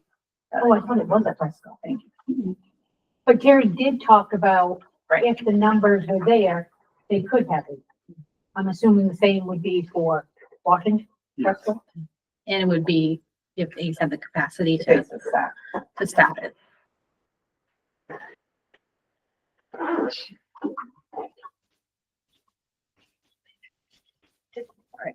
Sorry. Did you ask last week, or did I imagine that if there was no ACE at Friendship, like they could take a bus? Did somebody answer That was my question last time, Yeah. correct? Whether or not, Did they? so if a kid got bused down to Friendship and there wasn't enough, still wasn't enough to have an ACE program at Friendship, could that kid get bused back to Miller for ACE? I guess was my So question. Brian and I discussed it briefly, and Brian, correct me where I go wrong, but yeah, we could put a kid on a bus, take them to Miller, but not knowing what time mom or dad picks that student up. So ACE isn't like you come at 5, it's you come at any time from, and I forget, it's been a while since my kid's been in it, but what, 3:30 to 5:30? So depending, the bus might not get there by the time mom or dad, but in theory, we could get the students there. And interestingly, the kids in our school that wanted ACE, their parents would be just fine for taking them up in Marlboro because they travel through all together. So it would actually kind of be done as well. So then we, just to make sure that we're all clear, bus has so many seats on it. Right. So taking the kids that were gonna be, say, at Miller, that are now gonna be down at Friendship, that's no problem. They're gonna be all on the bus. Anyway, if we start then adding Friendship kids, potentially that we're gonna have to transport, just the numbers need to match, that's all. Yeah, the little three is not a problem. Yeah, we want to make sure that there's no confusion on that, so. All right, let's pick up this conversation at the next meeting about redistricting. Is there anything else we want to talk about? Recess.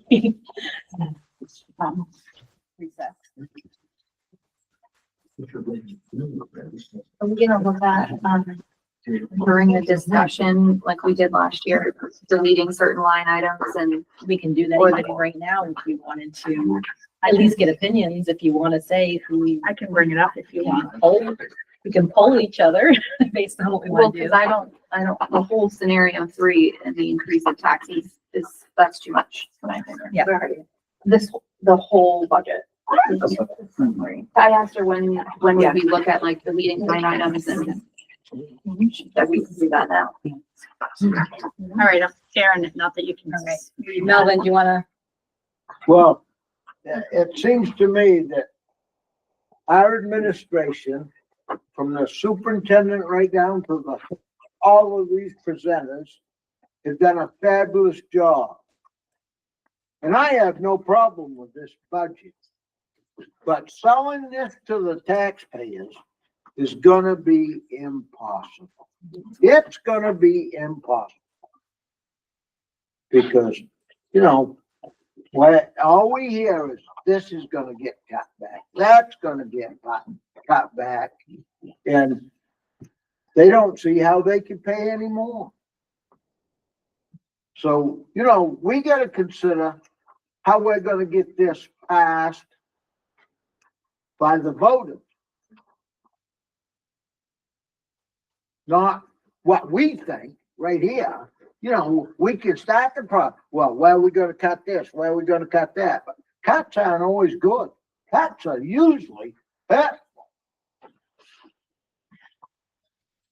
That's my 2 cents. If we start at the bottom of the list, does anyone have any opinions about Director of Human Resources adding $120,000 to the budget? We got some thumbs down. Yeah. Yeah. Anyone in favor of it? I just want to get an idea where people are standing so that when it comes time to make a motion, we can cut out some things right away. Video production equipment for board meetings, $50,000. So I have, sorry, I recognize I shared the quote. One of the board members asked to see the quote for the 50,000. I kind of was interested in the lesser expensive option, keeping it at the same Yeah. location. I was more favor of that. 11,000. Yeah, the one that Matt Kikuchi can do for us.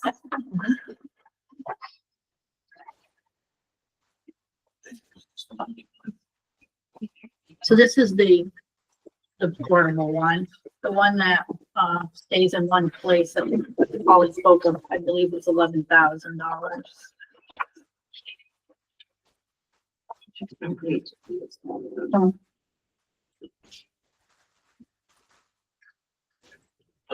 Karen, which one is the one that we have right now? That from school to school. Oh, I thought there was like a $10,000 cheap option. Yeah. What's that? That Holly didn't give me any detail on that. That was one that Matt Fishke put together. He didn't give me the portion. She told me the dollar amount, but didn't give me the details. Yeah, it's like 11,000. 11,000, but it would stay in the same location and wouldn't move around. I thought you said there was another one, like what we could keep what we have right now. And that wasn't expensive. No, that was, I don't remember. She bought one of the owls does need to be replaced. They're cracked. So whatever the cost of an owl is, I don't think they're About $1,000. $1,000. They've probably gone up, but. Yeah. I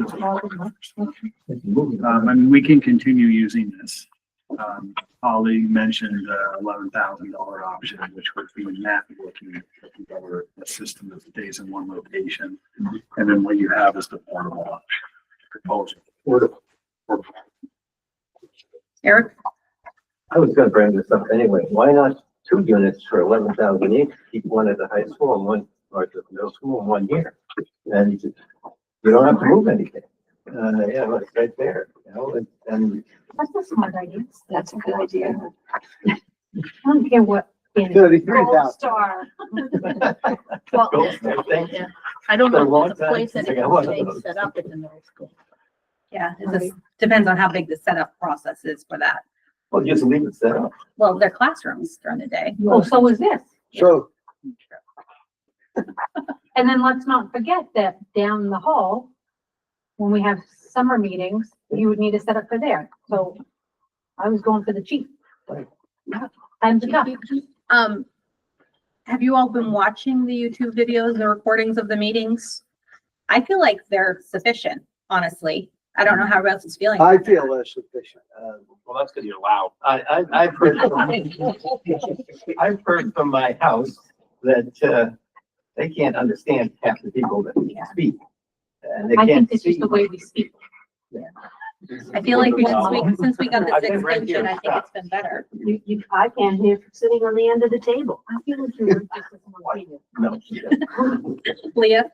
We're just gonna ask if there are more parts to the owl, like, could we get multiple speakers that, not you personally, but like, you know, spread out. I think that's most of the problem is that people can't hear. It's not really sort of see our faces. Or maybe they do. I assume it just takes I'm not one a extension. owl expert, but that microphone extension on this owl has one port to plug into. There's not another port. I don't know if they offer Yeah. I'll buy a splitter. Amen. Yeah, daisy chain.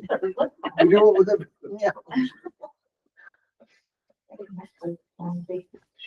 Anyway, be worth asking. Yeah. Library media specialist. A second one. Yeah. Then we need one. I actually spoke with, somebody in the district involved with that, who, a district library ed tech, and I don't wanna say who that was, because it's public. And I asked if they felt that the, additional head librarian would be necessary, and this person told me that back in 1989, we had 3 head librarians, then it dropped down to 2, and then it dropped down to 1. And this librarian, her first statement was, this new librarian is worth her weight in gold. And what the kind of the feeling is that, you know, for the last few years, there hasn't been, the library aides have been kind of on their own anyway, doing most of the work. And they would, the feeling is that, give this new person a year, leave it at one librarian, give her a year. And then if it seems as though she's gonna need help, hire somebody next year. But, she seems very much on, you know, like Johnny on the spot, very aware of which libraries need the most assistance at this time. And is gonna be spending, you know, a lot of time being very visible in all the libraries, but that's kind of the consensus. So I would say no to that.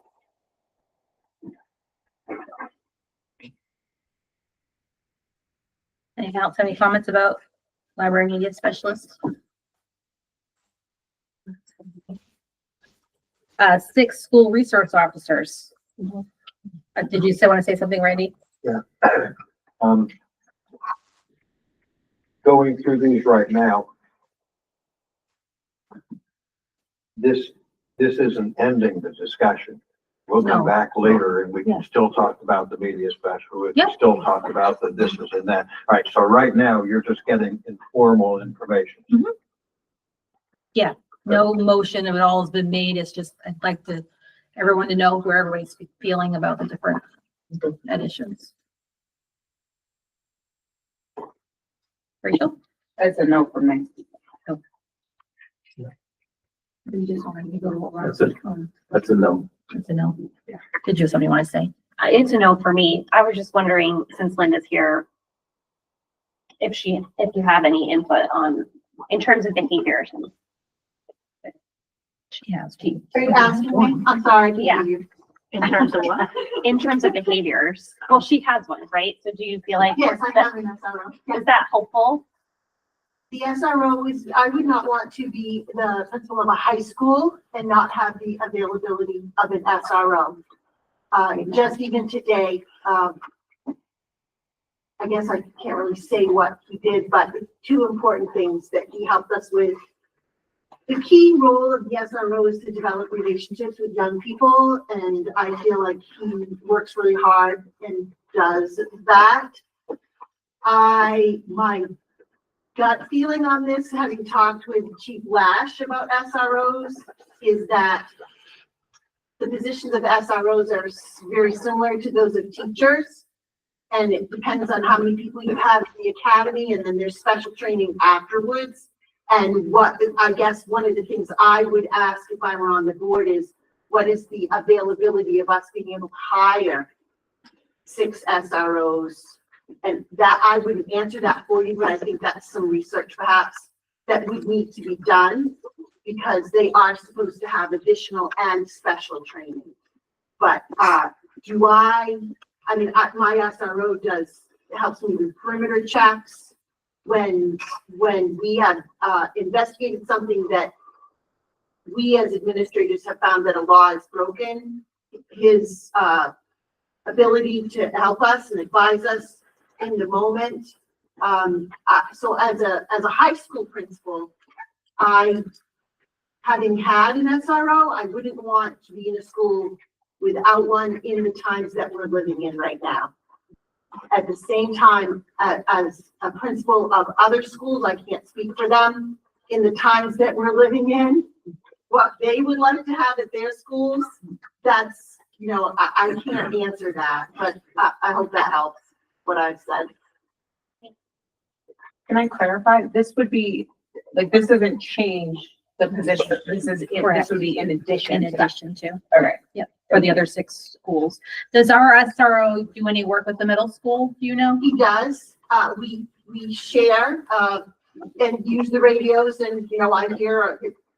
SRO, MMS needs the SRO, so we share our 2 campuses, and I don't know the extent to which it's maybe 1 or 2 that could be shared among elementary schools. Again, that's something for you guys to think about, but I guess I would want to do some research on just how many, what the police academy during COVID was really low on candidates. And so police departments were having difficulty getting candidates even to be on in their departments.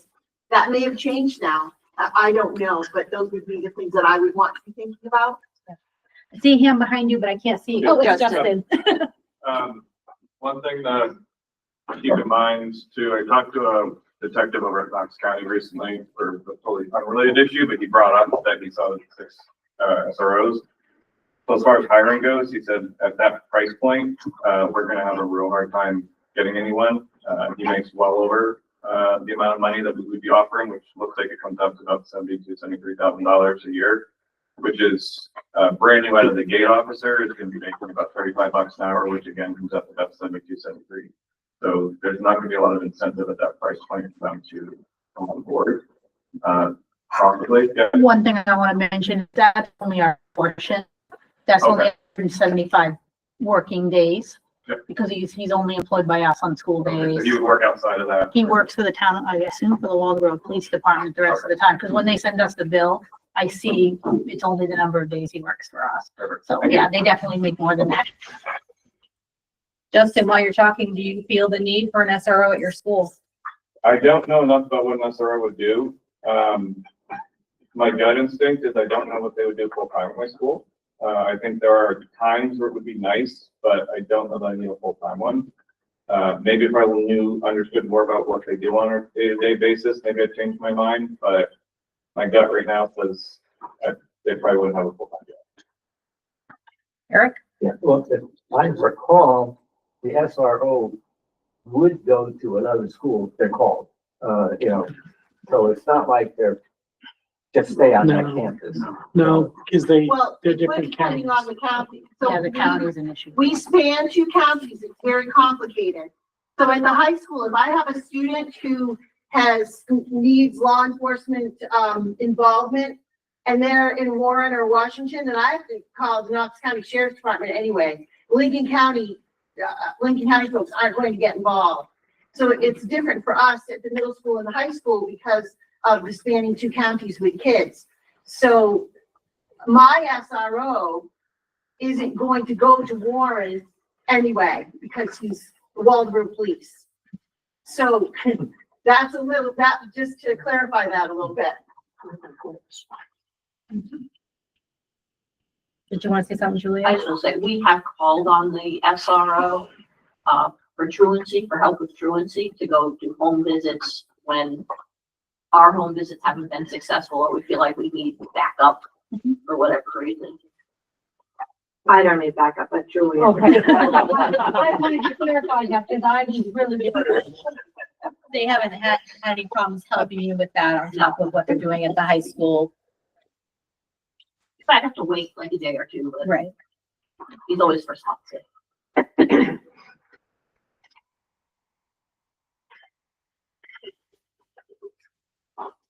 Substance abuse prevention coordinator. Naomi? I view that as essential. Where would that, is that going to be housed at the high school? Where would that be? Yeah, I would think so. Haven't So thought that mostly far. on the middle school, high school campus? Yeah, and I would, there's alternative ed at the high school, yes? Yes. And also, but I would also say the middle school alternative ed might be using that person as well. I'm married to a man who had 20 years as a substance abuse counselor, especially working with teens, and it's essential. These kids need someone, a face that they can identify with and talk to. It's essential. It's essential. I would even add to that and say it could be district-wide. I mean, again, the babies, we have the DARE guy who came out and like, Yeah. did all that. Like, you can start substance abuse prevention in kindergarten. You should. And you should. Yeah. So I think even though we look at it as sort of like, it's an expensive line item, but the potential impact is priceless. That person would just need to be very, very well versed regularly in the high school in order for kids to begin to be familiar enough with that person. Oh, yeah, to Fess up and receive counseling. But alternative ed is always a good place for that as well. And we now have health classes right through our elementary school, which does a lot of the, prevention, learning, lessons and things like that, education wise. This would actually be more of a counselor, I would assume, that students and visual students could see. Yeah. They could help support classroom instruction as well. No? Do we know if other districts around us have this position? Just curious. I'm not aware. As you may remember, this came out of a policy discussion a couple of years ago. Yeah, I brought it up. I can tell you all that the Belfast High School has a program called BECO, which is their alternative ed program, and part of their program includes a substance abuse counselor. That's where my husband worked. And it has been an extraordinarily successful program with substance abuse counseling being a big part of that. So I don't know about other, I don't know about Camden. I don't know about, the Oceanside District, whatever number they are. But I do know that Belfast has had an extraordinarily successful program with that.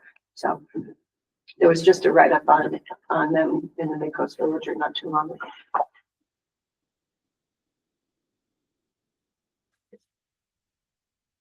Julie? If it helps, we do have services that are coming through our school-based health center. Right now, we're in a pilot, for tobacco, the Center for Tobacco Independence is working with us and 10 other schools. We have a woman who comes in once a week and works with our students who are wanting to quit tobacco and nicotine, and using My Life, My Quit and the resources there. And then I always forget all of the official names, but Healthy Lincoln Partners, there's just a number of different names. But they are also working on, because we have the school-based health center, on their services for students who wish to discuss other substances and stopping those. So we have some things that are going on. They're not as official as a substance abuse counselor. And like Steve said, it used to be in one of our policies, the athletic policy, that our student would see a substance abuse counselor, or if they got caught with something, would see a substance abuse counselor. And we never had one, so that's when it all came up. But our work with the school-based health center is providing some of these kinds of services.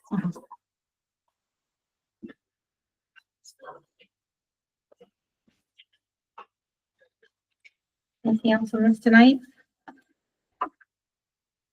Yes, Randy. Something everyone probably should keep in mind when we have serious discussions about this, that when we add positions, we make white line situations. We put someone in, we're not taking them off. So much of our expense here at the district is staff, we know that. But every time we add another one, that percentage comes up. We've heard staff heavy before in this board. I won't say it's true or not, just saying we've heard this, but remember, any new position becomes permanent. Has happened here. All right, we can say, no, it's not, but it is. It's always been treated that way. So let's keep in mind, a new 100,000 position comes into 110 next year and 100. I'm exaggerating, understand. Just remember, as we go through these, when we do, added positions kind of become permanent.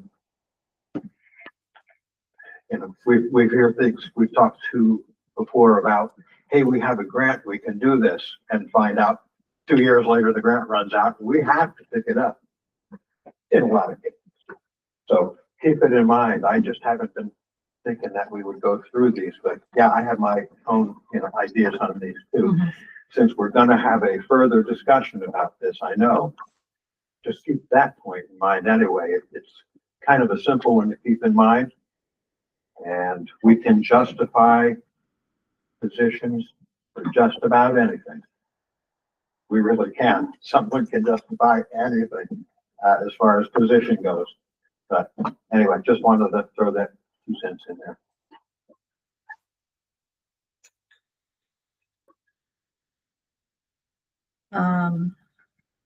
RSU 40 website, $10,000. Holly's not here tonight to speak to the next Yep. few items on the list. I think she said it was required at the presentation. No, it's just a change to integrate with Parent Square. I think that there were parts of it though that were, Some accessibility. yeah, we're not meeting accessibility. We didn't need any law requirement or something on the website. I don't think it's required to go about it in this way, but I think this gets us to that right. Which is unfortunate because that was just only a few years old, that website, right? So somebody missed something there when they were doing that. And then she's also got the social media manager software district-wide, 3,200. Got a lot. It makes sense. It's just, it's the future. I mean, that's how we're communicating with people. It's how we're getting them easier through social media than any other way. So makes sense to me, honestly, but Swank motion picture licensing district-wide, 4,900. It's actually kind of a necessary expense, unfortunately. When I was volunteering at Warren with the PTF, we purchased it for the school so that the school would have it for the teachers, for the staff, and so that we could do the movie nights and whatever family nights and show movies, because otherwise you are breaking copyright, and you can be, if somebody turns you in, I suppose, you can be fined for that, for anything that's shown in the building at all. So I guess unless it's directly related to educational, I think there's a loophole there somewhere, but anything that's used as extracurricular or whatever, it's not covered. I don't know if Linda has the information tonight, but I believe this request originated with one of your visual arts Yeah, it came classes. from my dance photography teacher who's using film clips and a lot of that kind of thing to teach kids about media literacy. And I would be like Karen, trying to talk about something that I sounded like I knew about. If I keep talking, that's about all that I know. Although I think it would be helpful. We have teachers, I know back when I was in the classroom, I used my own Amazon Prime so that I could show something in a classroom that, you know, I would pay for it. You know, I don't know. It's just a way to streamline this, and I'm not the person really to talk about it, but there is a level of protection there that it gives us with all of these, you know, copyright laws. That's all I did say. And Holly did say that the high school could have it for, I think it was $1,200, Linda? I think so. It was for a smaller amount, district versus school, yeah.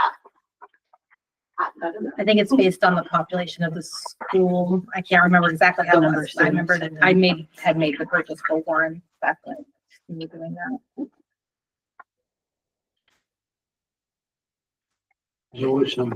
So we're up into the, do we want to keep going? Do you want to finish this conversation later? We're up into the title funds and what we're going to do with those. All the ones in are things that exist. They're just moving from someplace else. Moving these items from title funds into the general. Right, Title I and Title V. Leah and The EduPlanet 21, was that, did Tom presented that, right? So he suggested that maybe we start to move away from that, but not to do it now because we don't have enough time to come up with another way. Am I misremembering that conversation? I wrote down what he said as a direct quote. I said, there's room to have more of a conversation about EduPlanet in our district. Yeah. It is our curriculum planning tool and Right, it also you have to provides use it. professional development for staff. I guess to just go along with what Randy said in terms of we add it to the budget this year and then it sort of stays in forever.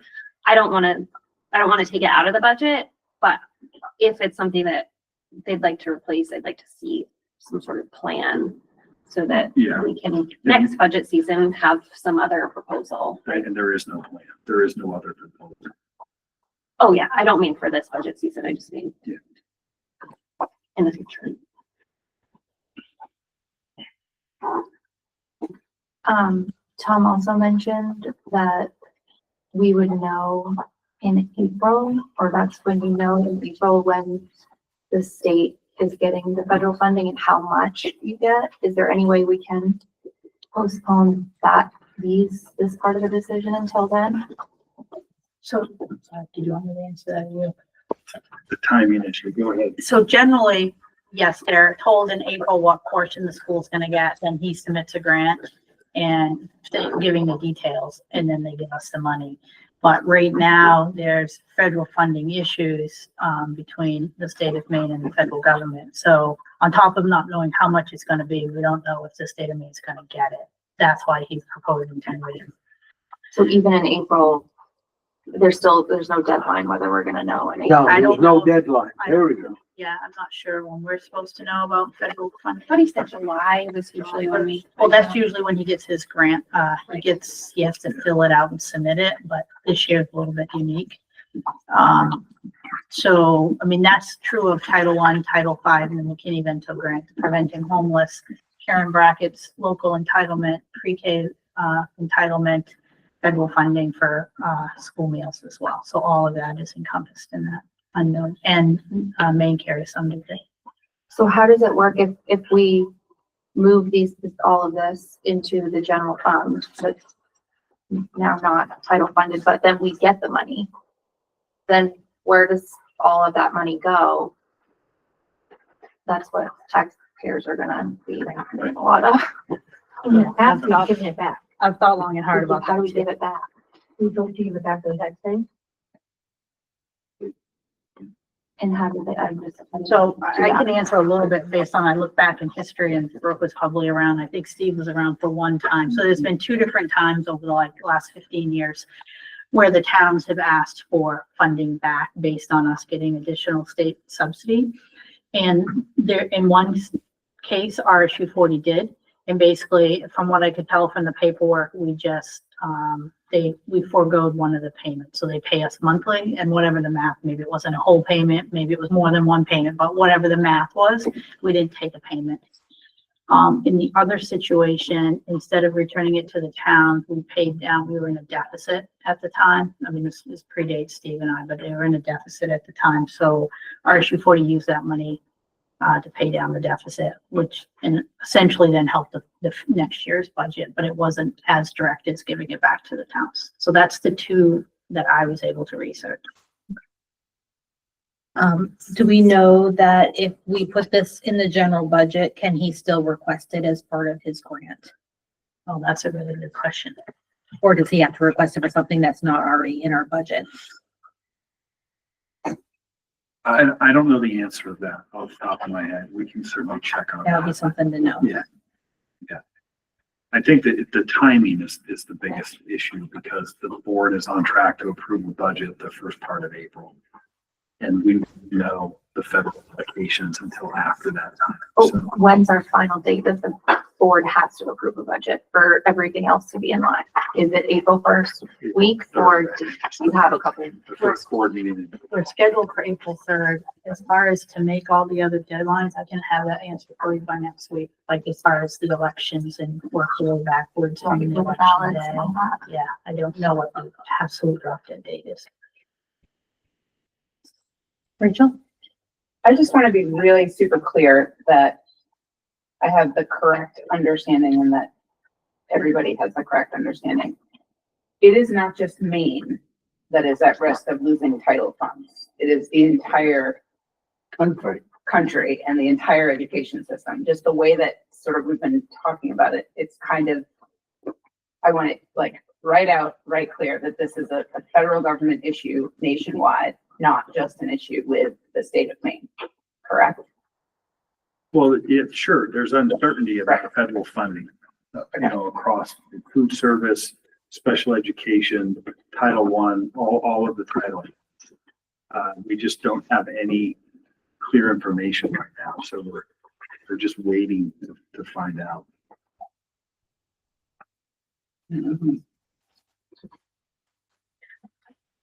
Stop. Thank you. But let's remember that the president said no money would come to the state of Maine after his little set twos. So that's what I want to clarify. So, but I don't know. Can he do that? I don't know, but he said it. But that, I just want it to be pretty darn clear that the entire federal Department of Education is in a bit of a kerfuffle, and that it is not just Maine, just because of a spat between the governor and the president. I think if I understand it correctly, there's two different things. There's the federal Department of Education issue, but then there's also the federal grant issue. So there's I was there's- only speaking to the federal grant, which Okay. is the 2.5 million we get across those things that I just spoke about. Okay. Which are what they call renewable grants, which are different than like the pre-K grant or whatever. They're things that come every year. That we're pretty much able to count on within about probably 5 to 10%, Karen, I would say. Every year, it's pretty steady that we can count on those, the things that we do. That's pretty safe. It's a big problem, and we had it right in this district, but we got it in this country. We're in a deficit. This district was in a deficit, and this board decided we didn't want it. We need to pay our bills. We need to get rid of it. And we took the money that made it hard, and we paid that deficit because this was previous to Steve, previous to Karen, previous to me. It's easy to borrow. It's easy to borrow. Well, the federal government found it's easy to borrow. Every one of us here could have bought them federal bonds. But no, We didn't have any money. We needed more. So we went out, got a plastic CAD and used that as money. Well, the day of reckoning is coming. And when the local taxpayer pays for our schools in full, we have control of them, not the state of Maine, not the federal government. So this could be a real answer to our prayers.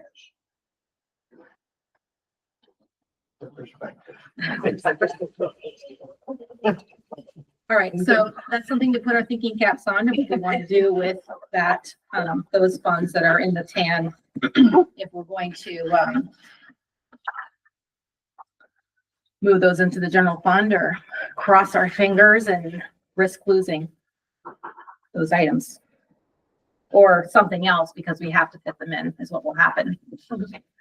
But it's easier to spend somebody else's money. You know, there's a bigger pool of money out, federal government, big pool of money. But it wasn't enough. Multilingual teacher from half-time to full-time district-wide. We have a sharp increase in students needing that service is what I remember hearing. Where are you? I am at X. And that goes with the line right below it. So it would be reducing the halftime intervention teacher position. Yep. And then moving, which is funded in titles right now, and then moving that into the general fund. So we don't save any money in general fund. Right, so it really should be TAN. So what? No, because, well, It would add the $60,000 to the general fund. it currently is not a multilingual. The person in the role is half multilingual and half intervention now. And Tom would make them a full-time multilingual. I gotcha. teacher. Yep. And the person is available for full-time? If we don't have them do the intervention. Oh, right, because they are working full-time already. Right. Julie? Yes. Yeah, is it okay to say something? Yep. So I have 4 or 5 students, I guess I should say. I was talking to one of them yesterday. No, not yesterday, Friday, must have been. What's today? I don't even know what today is. Thursday, there we go. Yeah, because he has school Friday. So we were just standing there at lunchtime and he's been in the country for 2 years. And I just asked him, what the difference is for him when he first arrived to now. And he did not speak English. Can you imagine being a teacher? And tomorrow you get Linda in your class and she doesn't speak English. What do you do? What do you do? These kids that are coming to us. And I just look at this young man now, having been with us for 2 years, and his English is good and he's talking about, his classes but he has had the services at the high school of his, we call it ELL, and now I'm going to be multi-language learner, MLL, get the acronyms right. And and I see them in class in the morning. We did just award credit for the students in the MLL class so that they can get a credit for doing that, because they need that time to be working on their English in order to be able to go to algebra. Chemistry, can you imagine chemistry and you don't speak English? So just wanted to say that, because if you spoke to these 4 or 5 young people, and more are coming at the lower levels, more are coming all the time. And what do we do? So just wanted to say that. Emily? My daughter's a 7th grade math teacher. She carries her phone around. She has a translation program. She has 5 Portuguese speaking only kids in her class. That's what one of our math teachers did. He got his phone out and he used translation back and forth. So you're trying to teach all the kids in your class, and you're also running your phone translation wise so that you can speak to the students who don't speak the language that you're speaking. And yes. Naomi? The multilingual teacher from halftime to full-time, is $60,000. an additional amount of salary from what she's already getting, she or he is already starting to get? Well, this is their benefit as well. So this is, Okay, And it's taking those funds out of title and putting them in. okay, oh, okay. that's why the line underneath it's blind because Yep, yep. it's title line.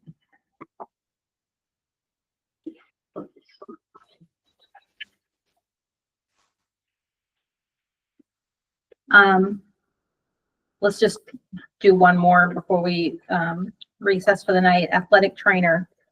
We currently spend 50,000 contracted when we can get it. Looking at a full-time position at 86. So 36,000. So it's a difference of 36,000. I would say yes. There's a lot of sports and a lot of athletes and We had a lot of accidents on the basketball court this year, I know that much. Noah? That one's probably gonna be a yes from me. I played a lot of sports in high school when I was in the trainer's office at Camden, probably 3 times a week. Without ankle tape, I would never have made it through a single football season. So I couldn't imagine not having that available. A few years ago, we were lucky enough to have such a wonderful athletic trainer who we lost. She lived closer to there and we also follow her. But last year, my son took a baseball to the face. And so luckily the ambulance happened to be there, but it would have been nice, you know, you probably heard me swearing somewhere on video and just getting up and running because you heard this big crunch and this blood gushing everywhere.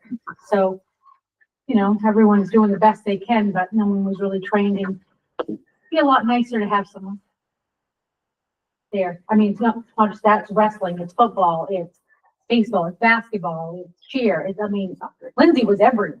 I mean, that girl didn't sleep, but it was great to have somebody and know that somebody was gonna be there. We're lucky enough to, when we go to Oceanside, they have an athletic director that's there, but it's not always the case for us, you know, beg, borrow, and stealing, and so it would be really nice for the students in this district and the parents to feel a little bit safer knowing somebody's there to take care of their kid right away. Nicole? I guess big question for Matt, but if they're working, like, if they work full-time, how do you allocate what game they go to, and do they travel also to away games and? Yeah, they would travel. They would, certainly to away football games on Friday nights, Saturdays. Yeah. Because you said basketball and wrestling, and I'm thinking, I know those like coincide in time, like how do you choose where they go? Well, the home events would take priority. Home events. Yeah. Is there any benefit to insurance wise having an athletic trainer on staff?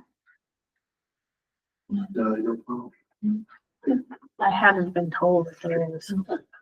You would think there might be some kind of, I don't know.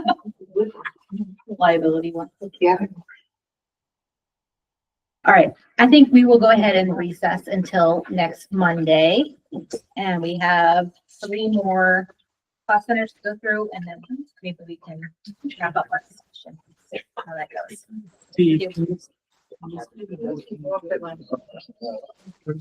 Sure. And we can, yeah.